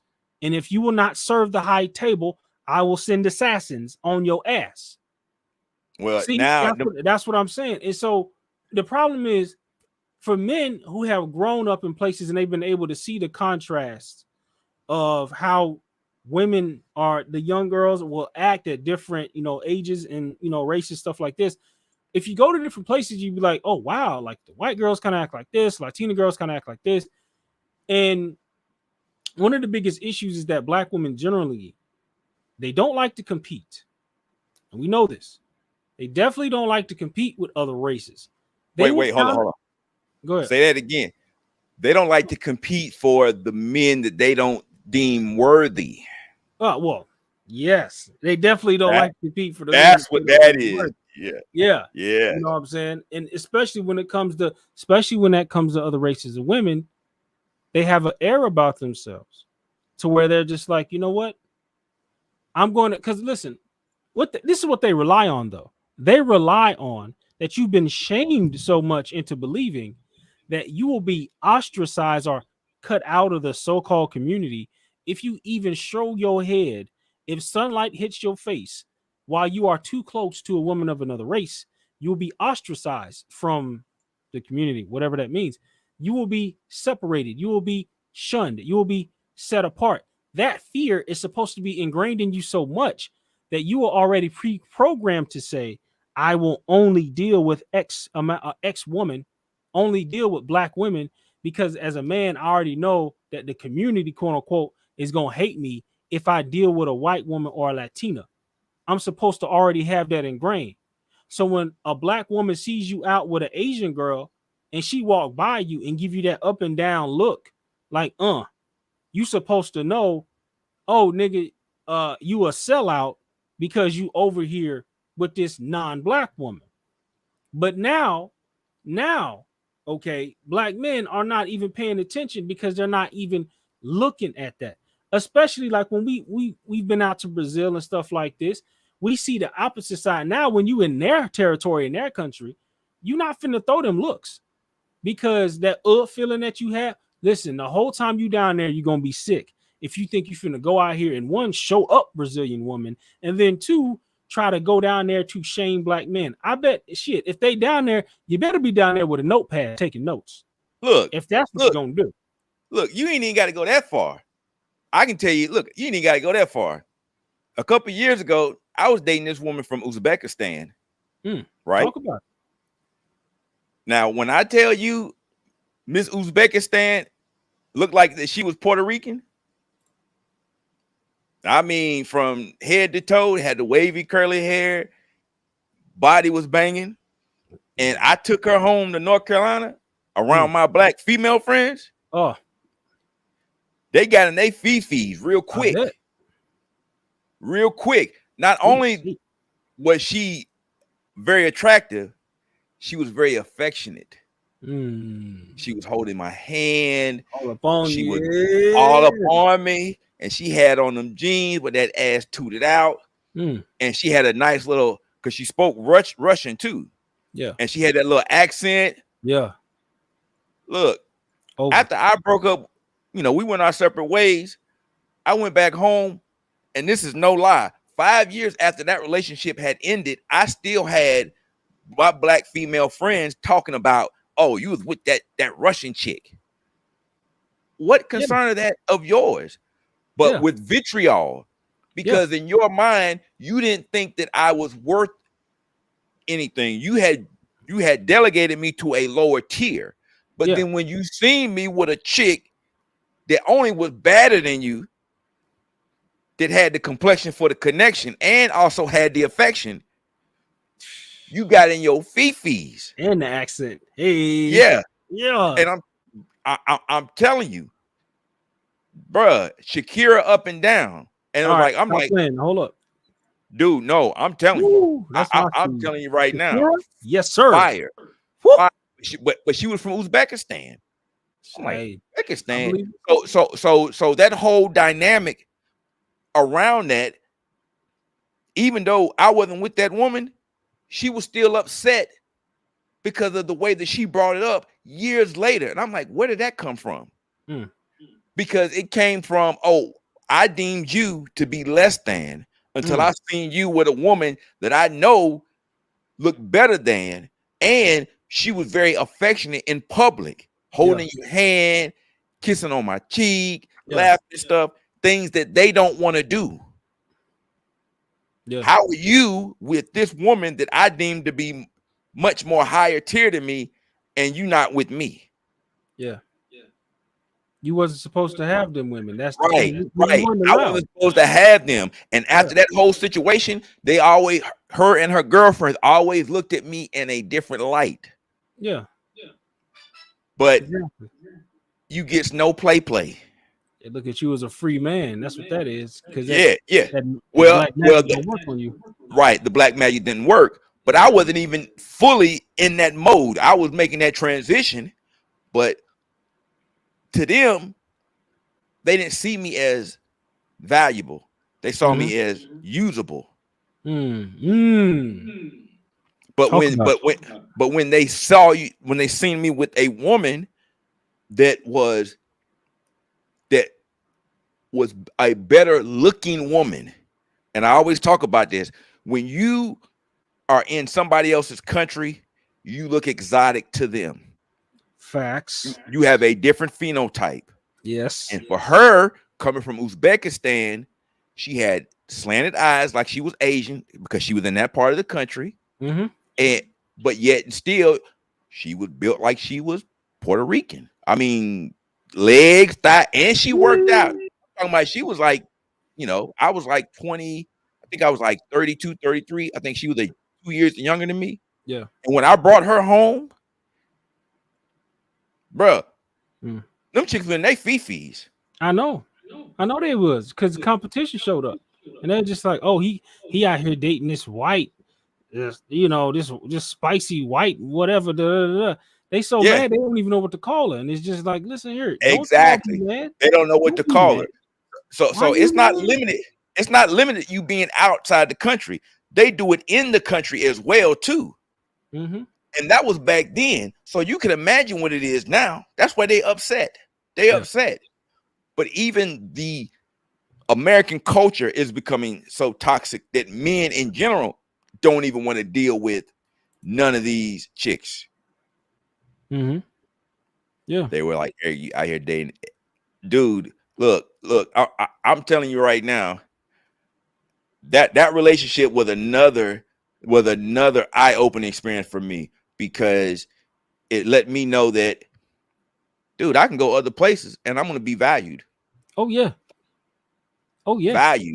Valued versus the stuff that you have to jump through hoops here to get a frown upside down. Sweetheart, get the hell away from me. That's why you heard me say it all the time. I don't deal with fat bitches. No, I'm not doing it. I hope not. I'm not doing it. But you have chicks that think that you supposed to accept that. No, sweetheart. Yeah. You supposed to accept me. Oh, no, sweetheart. The fuck I'm not. Look. I've told a chick, sweetheart, you exceed the weight limit on my mattress, so you can't come to the crib. Hell yeah. I don't have, and at this point in the game, I don't have any problem being raw and real with it, because everything they're gonna say, the comebacks or they're going to try to smite you in some kind of way. Like I said, we heard it before. It's like a record, same song, no big deal. Mm-hmm. But them getting that work, whether you do it this way or that way, it's a much needed wake up call. So I can say kiss my ass while I'm closing the door. Yeah. And I think that's what needs to be said. And I understand some of the guys that do that, but I don't get too caught up in it because, man, after a while, it becomes draining. I let other people do it. They do a good job on it. But at some point in time, you're going to have to throw your hands up and put your head down, come up with your plan, your exit strategy, and move on. Because the longer that you continue to engage with the community, the longer it's going to take for you to get rid of those demons, that aura, that negative energy that you have been engaging with for so long out of your spirit. Traveling accelerates it, but relocating makes it a permanent exorcist.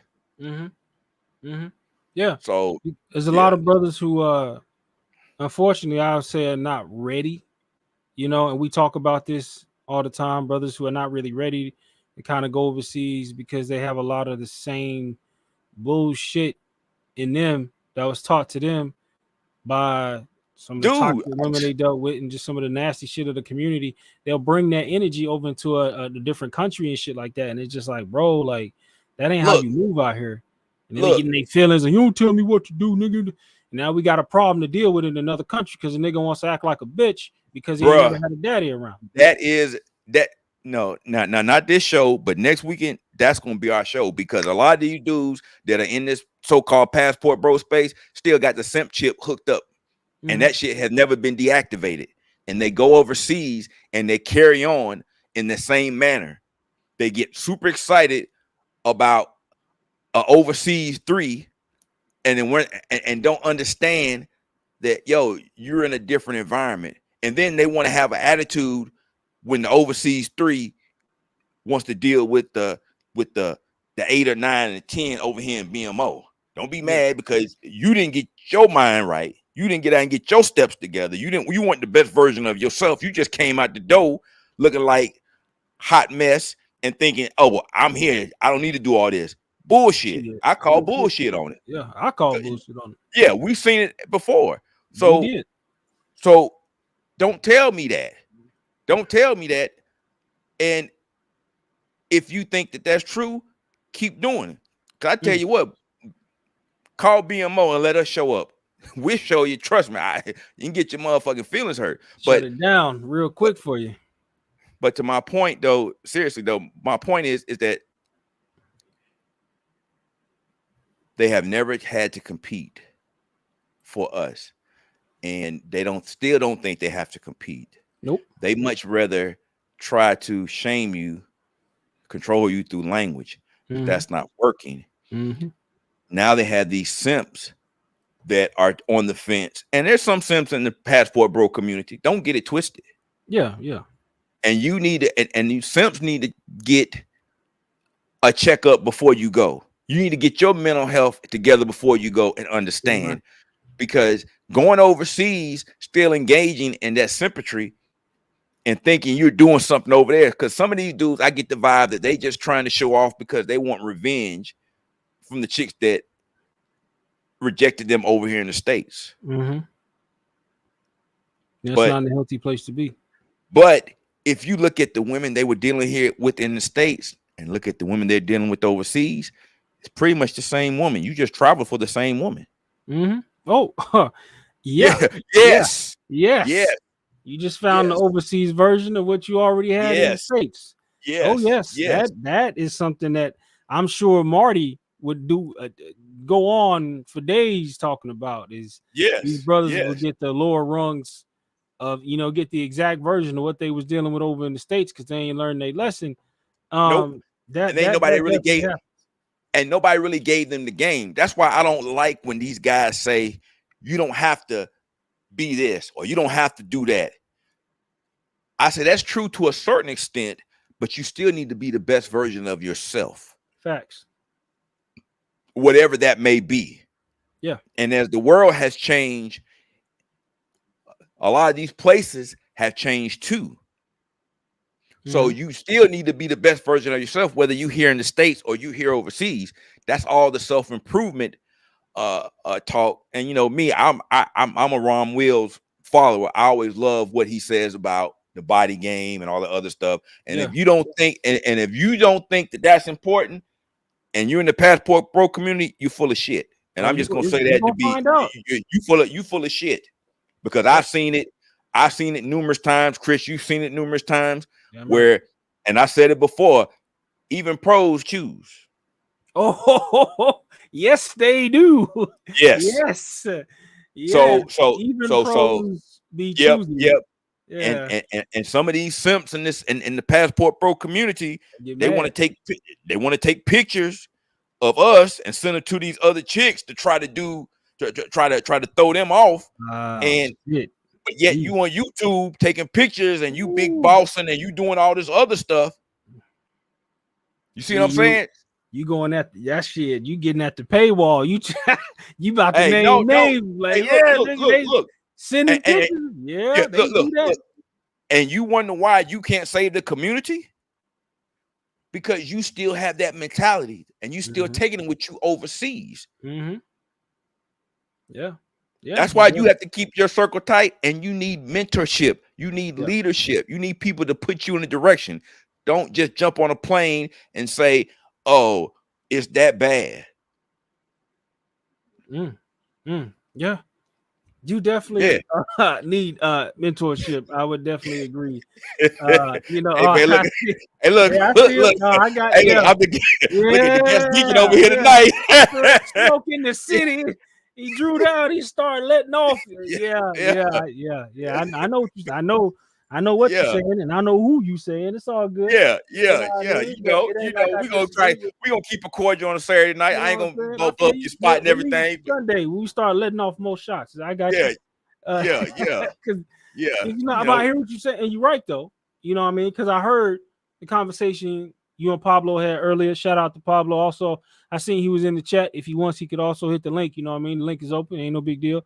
But how he was saying how, you know, Coach Greaves was giving old boy advice, you know what I'm saying, and stuff like this, and you know, educating the young man and stuff like that, and you know, giving game to a younger traveler and stuff like this. But you definitely want to make sure that you are not bringing the mentalities or some of the mindsets of how you would roll in the States, or I guess you could say treat women or stuff like this. You want to make sure you're not bringing your demons with you necessarily. I'll say this. You want to have your demons in check. You at least want to know how to control them. We've talked about it before. If you're the type that, you know, you get a little happy when you get the drink flowing, you get a little bit too much going, you know how to control it. Next thing you know, we dragging you up out the club because you done fell asleep in the corner somewhere. You know what I'm saying? So these things happen. You know, brothers have that tendency. You know, I mean, it's happened before where, you know. Chris, I wouldn't even take it that far. I would say it's such a small thing as the beauty deficit. When you look at it as a whole, and I like what Cortez saying, a lot of simps in the Passport community look at how dudes act when a basic woman comes on. See, it is a basic woman in their country, but to us, based on what we've been having to endure, she's exotic. She's exceptional. The problem is you don't have the mentorship to walk you through the process of understanding what it is you're going into. You see a bunch of attractive women everywhere, a basic woman, and you going crazy. And I'm like, but that's a regular. And they don't understand why you're so excited about them, because in their community, they feel like they're just regular. And I've had that conversation too many times with local women in countries that I've traveled to. So that's a dynamic that never gets discussed, which would help you to say, okay, I'm going here, and I know that I'm going to see a different type of women. They're going to be more attractive women because of the culture. I'm leaving a toxic culture where we promote a body positivity for 200 plus pounds for women. Okay. I'm going to another country where it's frowned upon. So I'm going to see more attractive women, at least body-wise, than what I'm used to. Yeah. So I need to prepare myself mentally. If you don't have that, you get off the plane and you walking through the airport and you just don't even know how to act. Like, bro, you just got to the country. You haven't even cleared customs yet, and you already got your tongue out panting. Like, wait till we get to the beach, bro. Slow down. Right, like, right. Slow down. Pace yourself. Yeah. But dudes they travel and they get this simp chip, and that simp chip in that OS for the simp chip, there's a I'm hating on you because you getting the chick that I want that's written in the OS of that boot up when they hit the beach. I've seen it happen too many times. We gotta not be fighting over these females. I might have to do a show. We don't need to be fighting over these females, overseas. That's one thing that we got to try to make sure that we keep in check, which is why I told you I have a standing thing that's my personal creed that I stand by is I don't fuck in a circle. I told you about that. I tell the guys down there about that. If I see you posted up with a chick, I don't care if she's a pro. I don't care whatever, right? I understand and I see y'all cooling.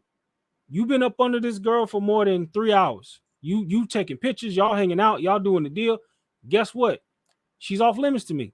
Why? Because I understand, one, that I can go anywhere across where we are and get one of my own. I don't need to fight. I don't need to go behind your back and act like she's the only one. And two, I have seen the destruction that can happen when brothers get into it over these women.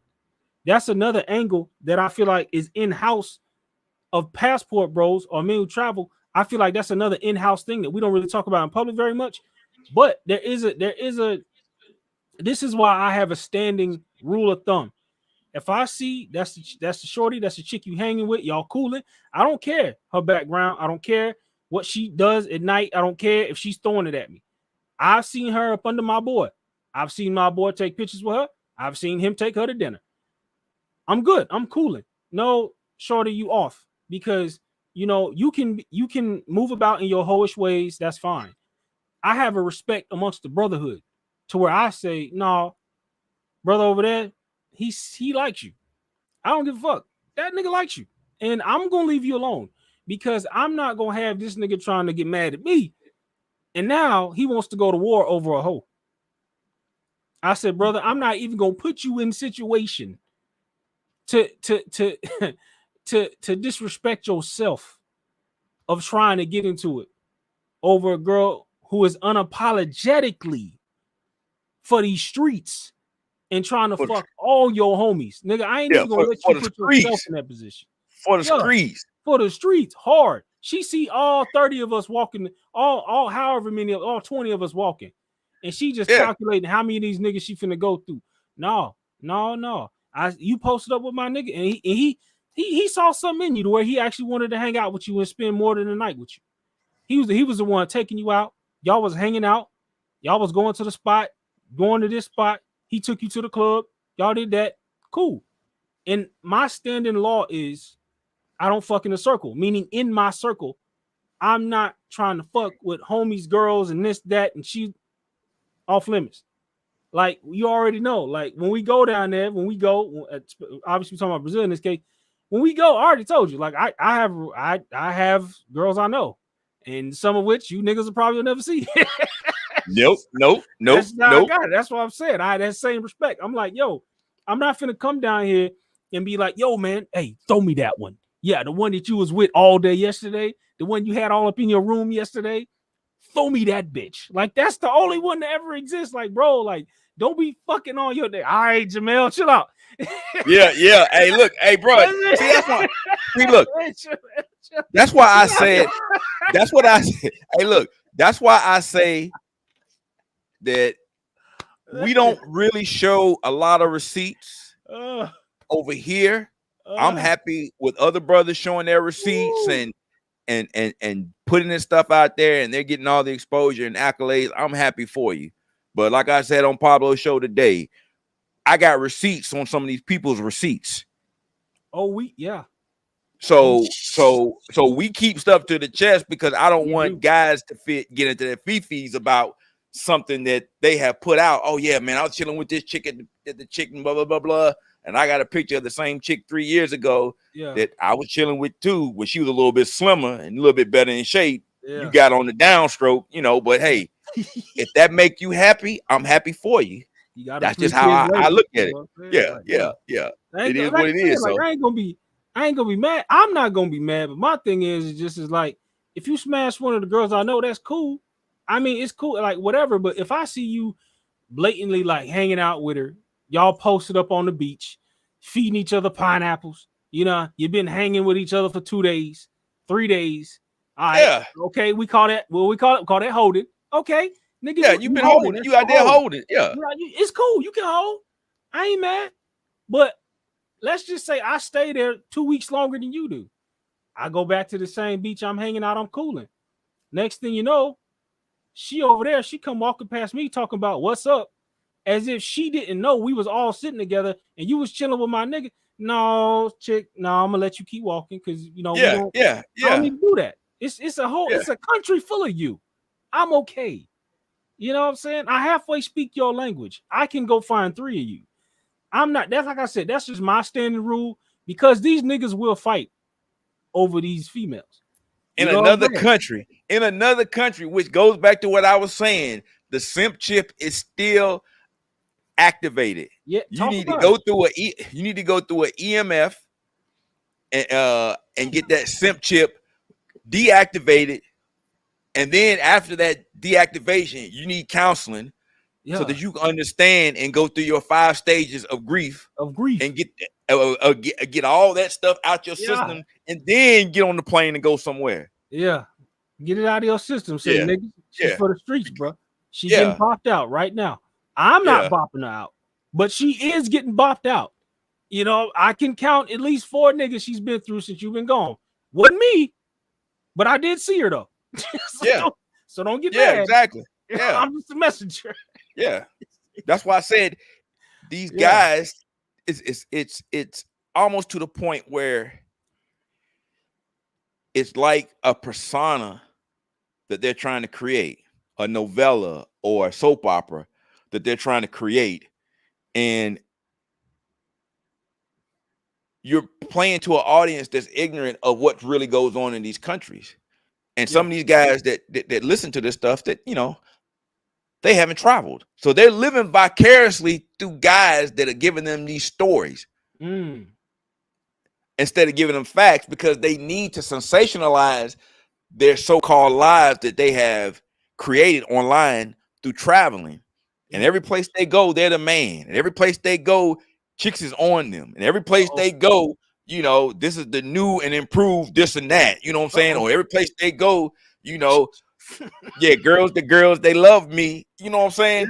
Or you know, but until then, you find out that you know, hey, some of them getting an allowance. Oh, you get an allowance? Oh shit. You know what I'm saying? or some of them, they paying for them to fly from one country to the other. But yet still, you know what I'm saying? They flying from one country in Africa to the other country in Africa. Shit. But at the same time, they purporting themselves to be this person that they not. You see what I'm saying? Reload. All right. Yeah. So this is why I said you need to start making distinctions. Yeah. Because some of these dudes are still simping. Because when you get around a group of men that understand this, then you're gonna see who's real and who's fake.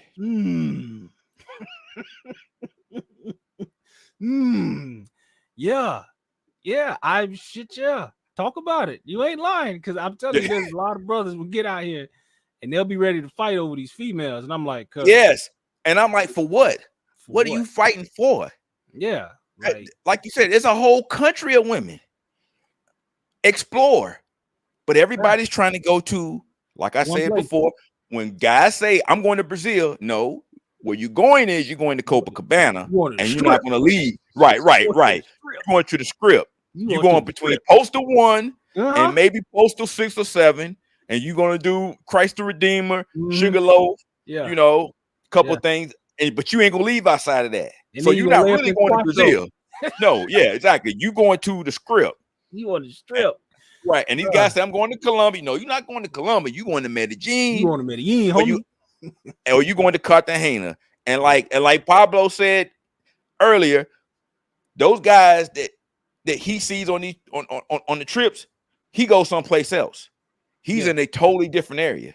Yeah. So that's the difference of where he goes. He's more into the culture versus the dudes that are just going. So you're not really going to explore the culture. You're just going to a destination. Same thing with DR and even with Thailand. It's like you going to Thailand. No, Playboy, you're going to Pattaya. You're going to Pattaya, you're going to spend 10 days in Pattaya. You're not going to partake in any tours. You're not going to see anything outside of Walking Street. Or you're going to get your soapy massage. Or you're going to go do this or do that. You ain't going to get no tailored clothes made. You're just going to be there, eat, be there all day. And you know, you can go from 808 to Insomnia to Mist to the other club, and that's gonna be your whole 10 days. What you gonna do? You don't have no souvenirs.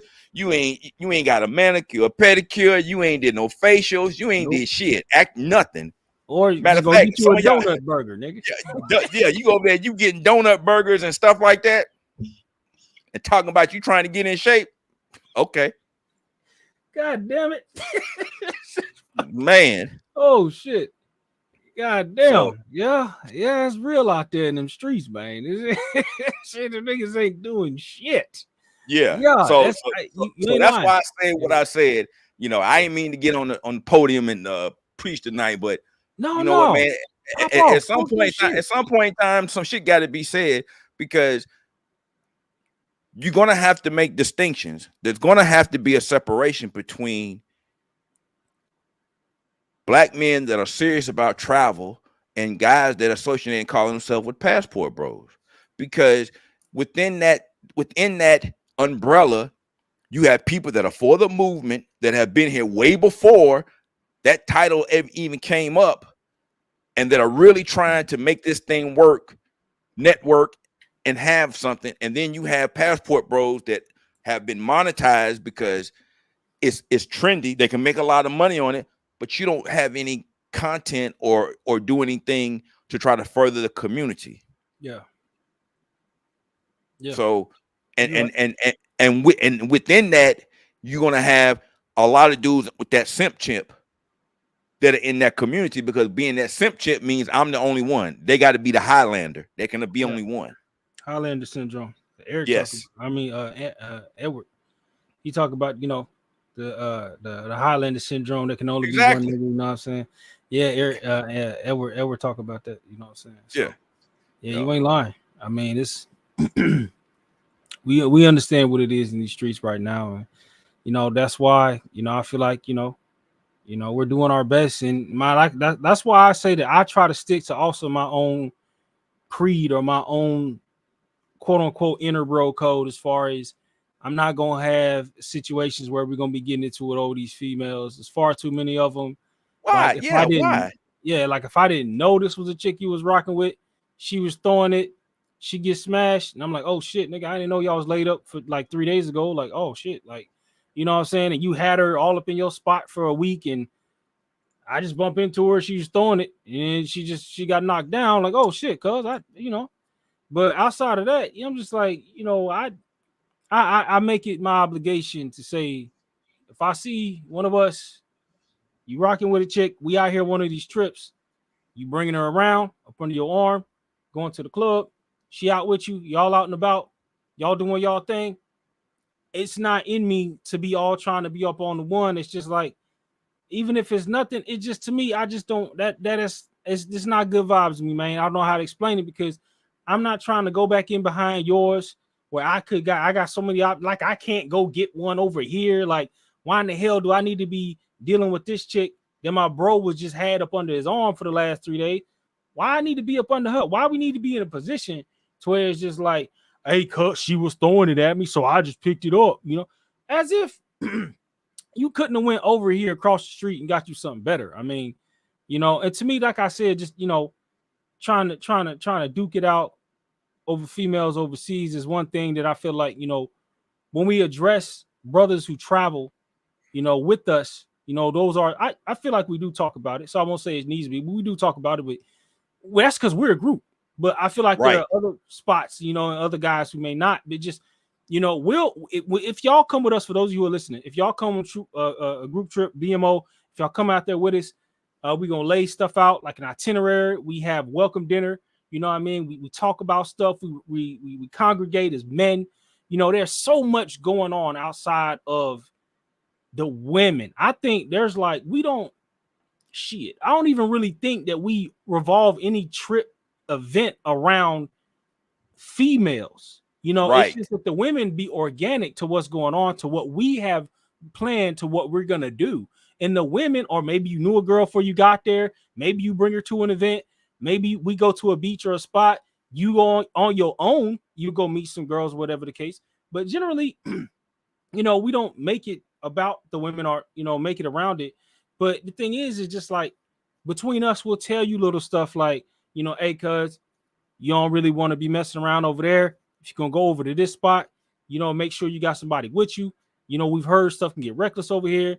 If you go to that club, be careful, because that club might be one of those type of clubs.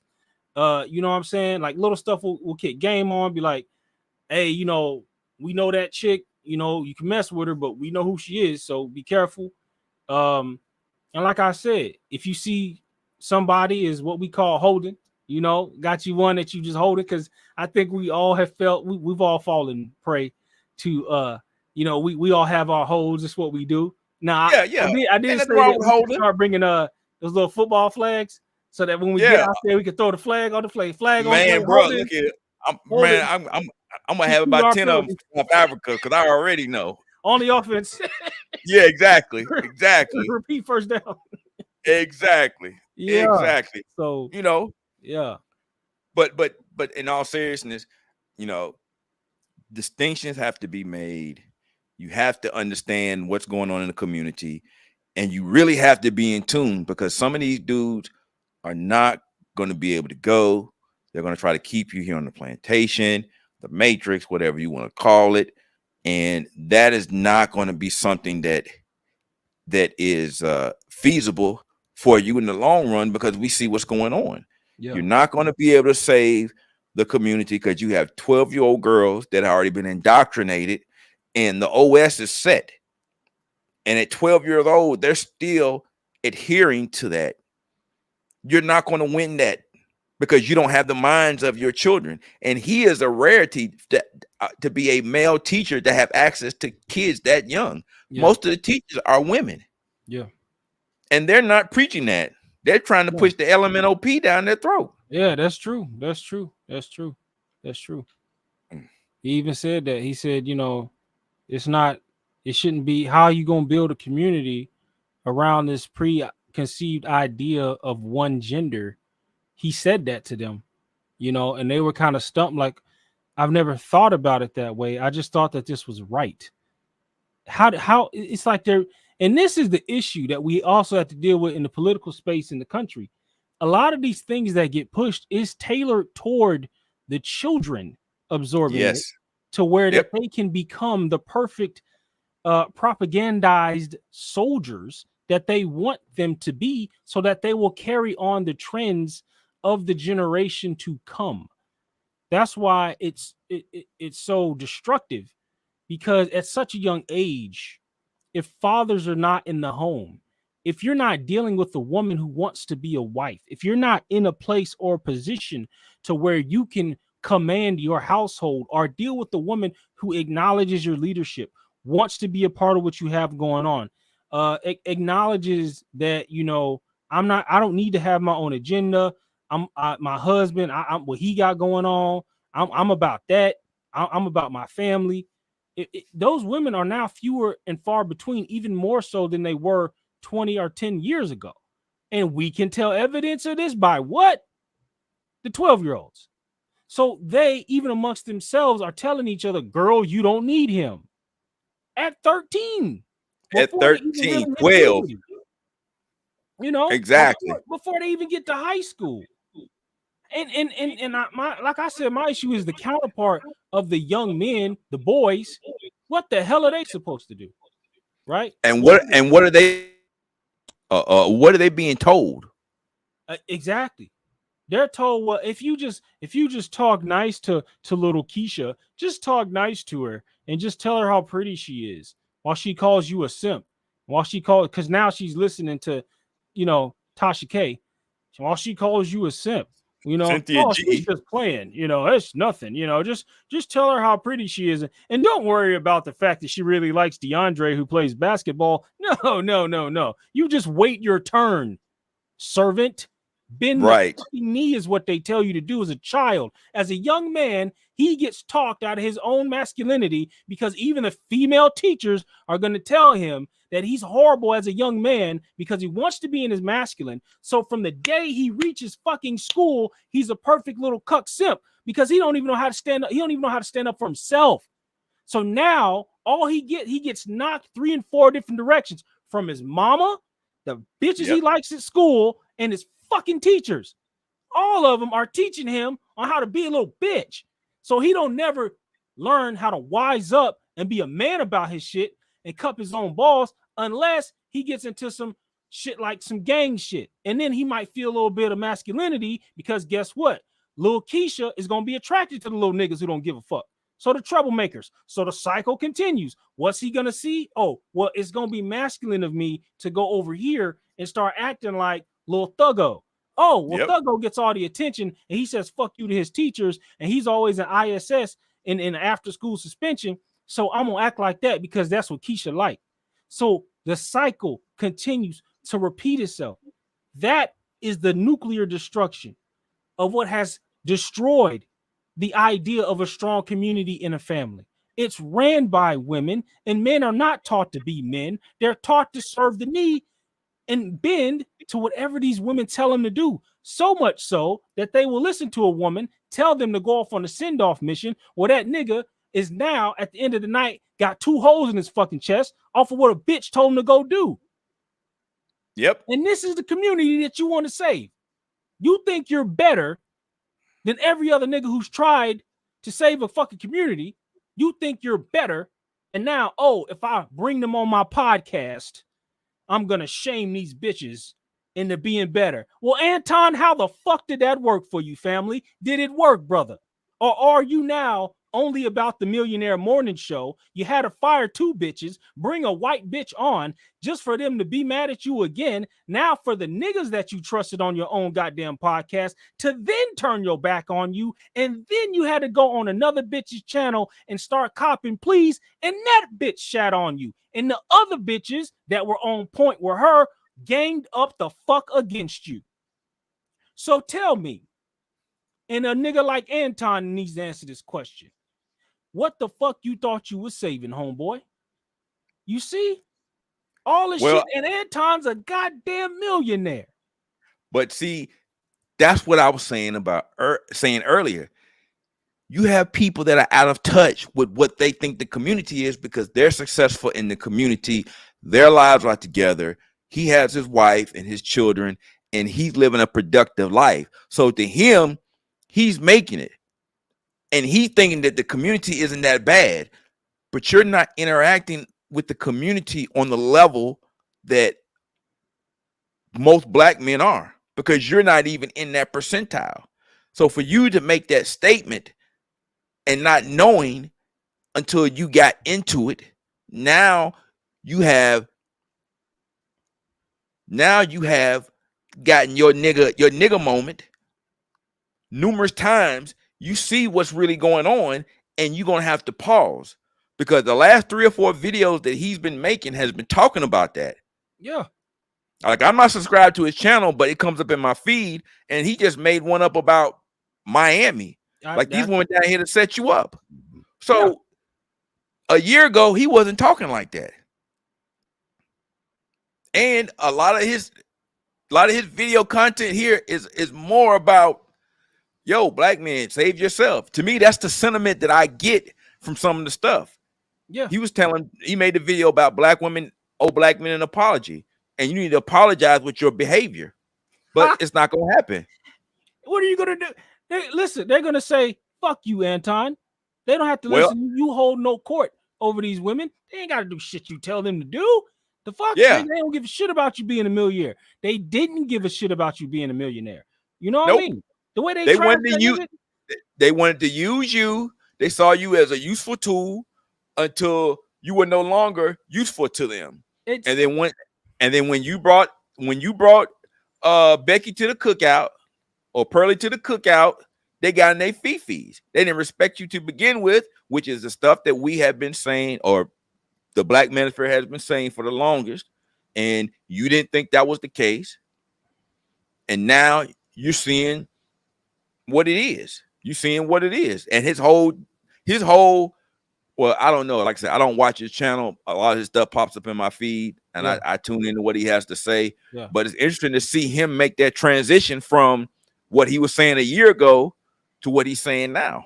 Red pill is hell. That's what it is. Right. And the same transformation is in the guy's video that you just played. Yeah.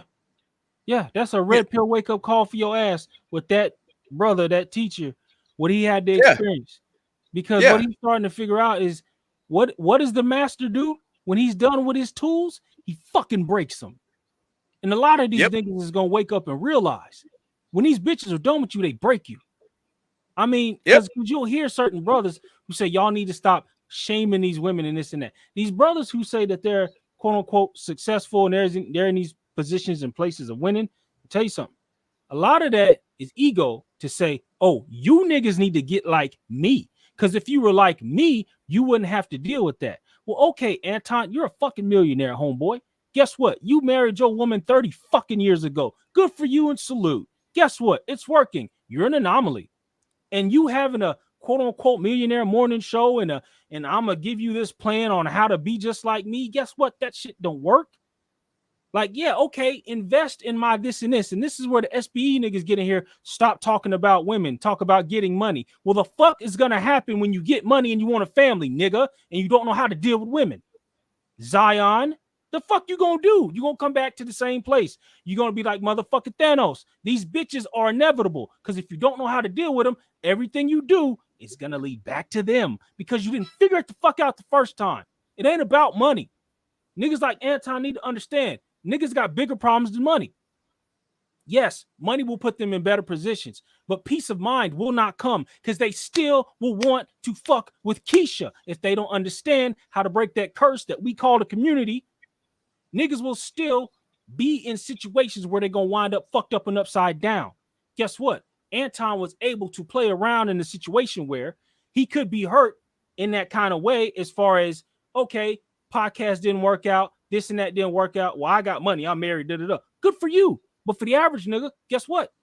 They're going to have to figure out a way to understand, like, what happened to me? Where did I go wrong? They start asking the what I like to call right questions. Then they'll usually wind up somewhere near the manosphere, adjacent or over in the spaces, or the SYSBM, or they'll passport bro their ass out of here. And like I said, we're inevitable. Passport bros are inevitable. Nigga, you will come to this crossroad and you will make a decision. Either you gonna sit on the battlefield and fight with these bitches, or you gonna SYSBM your ass out of here, or you gonna passport your ass out of here, nigga. We are inevitable. You will look us in the face at least once or twice. Well, you're gonna have some hard decisions to make on how come that bitch keeps making you bend the knee. Is because you're gonna get tired of serving the high table, nigga. You want to go out here and think that you're better. This is a problem with a lot of these dudes. Oh, I'm better than you niggas. So guess what? Let me better show these men how to follow me and be like me. Fam, that's not going to solve them from the issues that they are having. And that's what BGS says. BGS is saying a lot of these dudes are having the issues because they want to work the shit out with these women. We say, fuck fighting. Go ahead and get your passport and experience a better life. But most niggas are hard-headed. That's where BGS comes in. And that's where he says, fine, you want to stay at the table? Fine. Get over here and we're going to have these talks. Let me at least educate you about what you're staying into. But it's going to come at a high cost regardless. So that's what I'm trying to tell these niggas. It's just like, bro, you can sit here and keep doing this shit that you want all day. But do not think that your problems will be solved by money. Let brothers, even like I said, already said Anton, already said Zion, these brothers who have gotten into the shit like Chris Brown, you can get all the money you want, but you're still going to deal with these women, but just at a higher level. So that's what I'm saying. And nigga, it's not about money. if your mind and your heart is not in the right place, nigga, you're gonna fuck up, you're gonna fail. It's the same thing I tell any brother who wants to go overseas. I say, nigga, your heart need to be in the right place before you get over there. You need to understand clearly what it is you're getting into before you get your ass overseas. Because even somebody like Anton, everything he did, he still wound up going his own way. He still wound up essentially going the ways of fuck these niggas. Mr. Let Go literally put that nigga under the bus. That nigga was driving the bus. When they got up on what's the name's podcast, that nigga Mr. Let Go was copping all kind of pleas in front of that bitch. I can't remember her name, but she had the Kim Jong-il haircut, looking like an Asian old man. I can't remember her fucking name. Y'all know what I'm talking about in the comment section, goddammit. They got up on her podcast, copping pleas. JR got up there, copping motherfucking pleas. I'm like, nigga, why the fuck is you entertaining this bitch, first of all? Nigga, this is your motherfucking podcast. Why in the hell are you going to her channel, copping pleas with this bitch who you brought up on your shit once or twice? Oh, you want to be Mr. I'ma save the community, nigga. And now you act like you owe these bitches. You went to her channel and bent the fucking knee. What a goddamn disgrace. All the subscribers you got and you go down to her shit and bend the fucking knee? Nigga, are you a king or not? What in the fuck is that? That's the type of shit that gets on my nerves, E. Bruh, look. That's the type of shit that gets on my nerves, man. Hey, man, you preaching to the choir. And, you know, sometimes I have to meditate on it and I have to let it go because even though it bothers me, I just can't let it get to me. I don't want, we can talk about it, but me personally, I don't want it in my spirit because over a period of time, it takes away from what you really want to do. I'm looking to leave. I'm not looking to be here to put my time and energy into a community that has no respect for me. That's a fool's errand. So I focus on trying to get brothers to explore their options overseas to say there's a better deal for you. Whatever you think that you can have, it's there for you to get. It may cost you a little more in time and effort to get it, but when you go over there and experience it, you'll see that it was worth the effort 10 times, not just in you getting out of the matrix, but you having a peace of mind.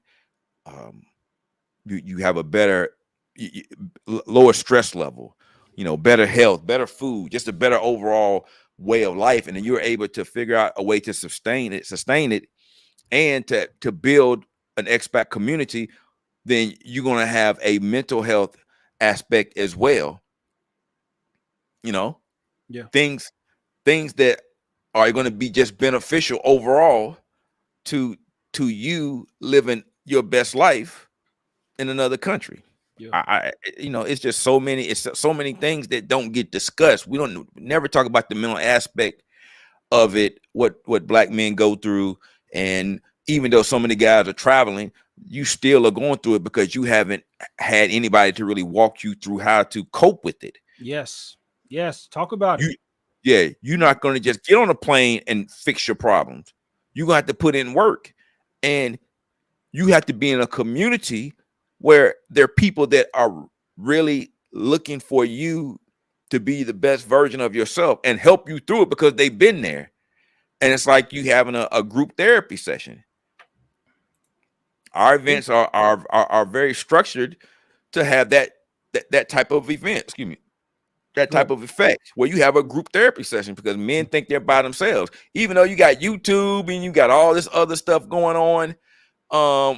But you still have that mentality of you being in the matrix because you don't know you're traumatized because your trauma came from you at a young age that has still been lingering. So, Yeah, I mean, you dead on with that. I mean, there's a lot of brothers that, when they get out here, they get overseas, it's kind of their first time experiencing something so tranquil, so peaceful. Wherever you find yourself for your first trip, be it DR, Colombia, whatever the case. I've heard something that said that, that first place you go to, usually is going to stay with you the longest. And you usually wind up always going back, whatever it is. The first place you dock your ship after you leave the U.S., usually that first place is going to stay with you. And I believe that because there are a lot of brothers, we get out here and you start listening to the stories. You start comparing the notes. A lot of brothers are dealing with certain things, you know what I'm saying, mentally, that has always bothered them and told them, made them believe that they were lesser than, made them believe that they were never worthy of a certain type of woman or even a lifestyle. Because a lot of brothers who come out there, like I said, generally I'm the youngest. A lot of these brothers divorced, got kids who are pretty much teenagers, or they're dealing with child support. And going overseas, going to these places is generally like their first taste of freedom. Okay. You know, that first time they go out there and they put their feet in the sand and they're just relaxing with no stress. You know what I'm saying? It ain't even got to be, like I said, it ain't got to be about the females. They're just out there relaxing. Sometimes we'll all just be sitting on the beach, and the brothers will all just sitting out there. And sometimes ain't nobody even saying nothing. And we just drinking or just hanging out. And you can tell that there's this era of men who are just relaxed, that they can just focus. They can just escape. They can just get away. Ain't nobody nagging them. They're not waking up at a certain time. They're completely chill. We walk around. Hell, shit, we'll go back and forth to the mall a couple times a day. You know, we'll head out and, you know, just walk. Just to, remember, just to walk. Remember, you'd be like, hey, what y'all doing? Let's go walking. Let's get these steps in. That's you. We'll go steps. You know, we'll walk from motherfucking walk the beach and then wind up at Rio Soul. You know, yeah, exactly. We do these things, and it's therapeutic. It's all therapeutic. That's very much so. Needs to get talked about, and that's what I hope people take away the most about why it is we do what we do. The therapeutic nature of what it is to have a peaceful mind in a place of peace and tranquility, while also knocking off something very nice and beautiful beside you. That's cool. But the peace and tranquility, okay? These are the type of things that separate you. And that all of a sudden allows your mind to be in a state of, oh my God, I'm cool with, hey man, whatever y'all, I'll walk on whatever y'all want to do, man. I'm relaxed. I ain't got no screaming female behind me. I'm cool. Right. Me up. I ain't dealing with this. I'm just out here enjoying the vibes. And that's the true nature of where the brotherhood kicks in. Right? We're not out here mongering hoes and all this other stuff. Like, that is not who we are. I'm sorry that y'all want to believe in this fantasy that some goofy people want to try and say who we are on the internet. But that is not the internet. You know what I'm saying? So if you tired of dealing with all this stuff and people making you feel like you're less than a man and you're, you know, never feel like you have purpose and can't understand which way to go, you want peace and tranquility, hit your boy up and join BMO.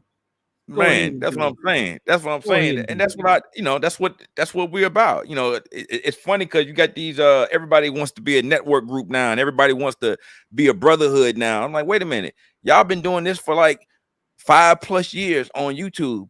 Yeah. And even in the last 2 or 3 years, gaining notoriety. None of y'all have ever said anything about being a brotherhood. Never said anything about being in unity and networking and stuff. Now all of a sudden everybody want to be a network group, or now everybody want to be a brotherhood. Man, like I said, don't talk the talk, walk the walk. See, over here we got the receipts. I can show you us 20 and 30 deep at spots. Yeah. But that's not something that really wants to be done. It wants to be talked about. Everybody wants to be a Highlander. They can only be one. Well, be one over there. Be one. Yeah. You'll be one by yourself. You're gonna be alone. Ain't nobody gonna come run support you. You're gonna be riding solo. So like I said, shit, man, we've been rocking for damn near 4 hours, man. We've been getting right? Work, you know what I'm saying? Been doing good work tonight, cuz I mean, I'll go ahead and slow it down and bring it to a close. I don't want to hold you hostage, you know what I'm saying? Also, I got the package. Appreciate you. I did get the package. Appreciate you. That's a good thing. Yeah. Appreciate you. I got that. And I also sent the other one off to Jamel as well. So okay. We got all right, that'll work. Yeah. That'll work. So Jamel, you know, he got I sent him the package and then I got the one you sent me. So good. You know what I'm saying? Appreciate it. You know, everything. You know what I'm saying? Appreciate y'all looking out.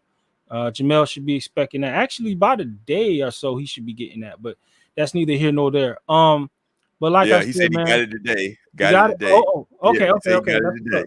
That's what's up. But like I said, you know what I'm saying? You know, hey, bro, go ahead and what's your last spiel on the whole topic overall, man? Man, look here, bro. Thoughts, Between me talking on Pablo's today and doing how we do, man, it just come to my attention, bro.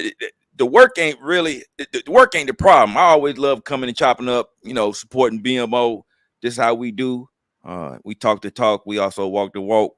Mm-hmm. But it's a little disturbing because a lot of people have taken the concept of passport bros and they have kind of diluted it for monetary purposes. And that's what I was saying a little bit before today on Pablo's show. It's like, look, you can be passport bro, whatever you want to call yourself. Yeah. But understand why we're doing what we're doing. The people that started this and what they did sacrifice so that we could get here to inspire you. We don't want it to become a spectacle, which some guys have done. We don't want it dudes to be co-opted. Like I saw a video today by somebody took the term white passport bros, which to me was an insult because the term passport bros is supposed to specify black men traveling. A white passport bro is an oxymoron because white men have been traveling for eons. Yeah. So that whole monarch is just disrespectful. So we need to start making distinctions in how we move, what we do, and who we are. And a time has come, and I'm at the point now where I try to be quiet. I try to be hospitable, but as time goes on, we got to start making distinctions because if not, we're going to allow somebody else to take over so they can monetize something that they really didn't contribute to build. Because they made a statement and got some notoriety out of the statement. No, Charles didn't die for that, for you to be a buffoon on a worldwide stage. No. So tomorrow night we were going to talk about. We're going to do a recap on South Africa, but after talking tonight, I think we're going to talk about deactivating the simp chimp before you travel. Okay. Yeah. So tomorrow night we're going to be blazing up. Come check out BMO Radio where we're going to be talking about deactivating the simp chimp before you travel because things need to be said, and a lot of dudes out here perpetrating a fraud. And I'm at the point where I'm really sick and tired of the shit. Okay, talk your shit. Your shit. Because being nice and being hospitable don't get you anywhere. Yeah. So let's start throwing shots and see what come up. Because y'all want to show receipts, Playboy. We got receipts too. And some of the receipts we got on your favorite YouTuber. Okay. All right. I see you. You know what I'm saying? So we have the same time, 8:30. Same time, 8:35. BMO Radio tomorrow night. Deactivating the simp chimp. Yeah, I like that. All right, we're gonna get it down. I just wrote down the time so I don't forget. I appreciate you, man. If that's it, I appreciate you joining me always, man. We keep this thing rocking. We keep it going. You know what I mean? Big topic tonight. Glad you came through. Well, and if that's all, man, I'll let you down, man. All right, man. I appreciate it, man. I'll holler at you. All right, man. I appreciate that, man. All right, man. Later. All right, cuz. So yeah. Oh man. Yeah, man. All right, guys. So yeah, we definitely had a heavy topic tonight. We definitely had a big one. And just to give some of my final thoughts on the topic at hand before y'all get out of here, some of my final thoughts, bro. One final thing that I haven't said throughout this whole entire cast is that in light of everything we've seen tonight, understanding that this type of talk is coming from such a young age with these young women. I want guys to know and understand something, that I do not want to hear any more excuses where these women are trying to say that the way they act is a result of trauma. Okay? That the way they act is a result of slavery, some type of PTSD, some type of men did this to me. From this point on, that talking point is dead. That talking point is dead. They are not going to be able to stand on that point anymore with a strong surface, because we're talking about young girls at the ages of 12 who have not even dealt with these type of men yet. The bigger point is that this is a learned trait. These young girls are taught from their older sisters, their mothers, whatever. But that is a bigger point to say that once again and always, the culture is the problem.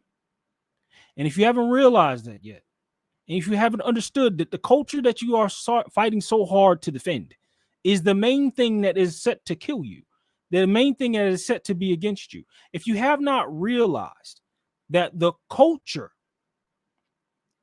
is the main issue, then there's almost nothing more we can do for you. We've showed you that even from the mouth of children, the young girl said that, oh, I guess men just gonna have to figure it out. I guess they just done. The nerve of that little girl. But guess what? That same nerve is the same type of nerve she will carry with her up into her 20s. And when she does deal with black men, she will have that mentality. It will even be more so deeper rooted. It's not going to grow out.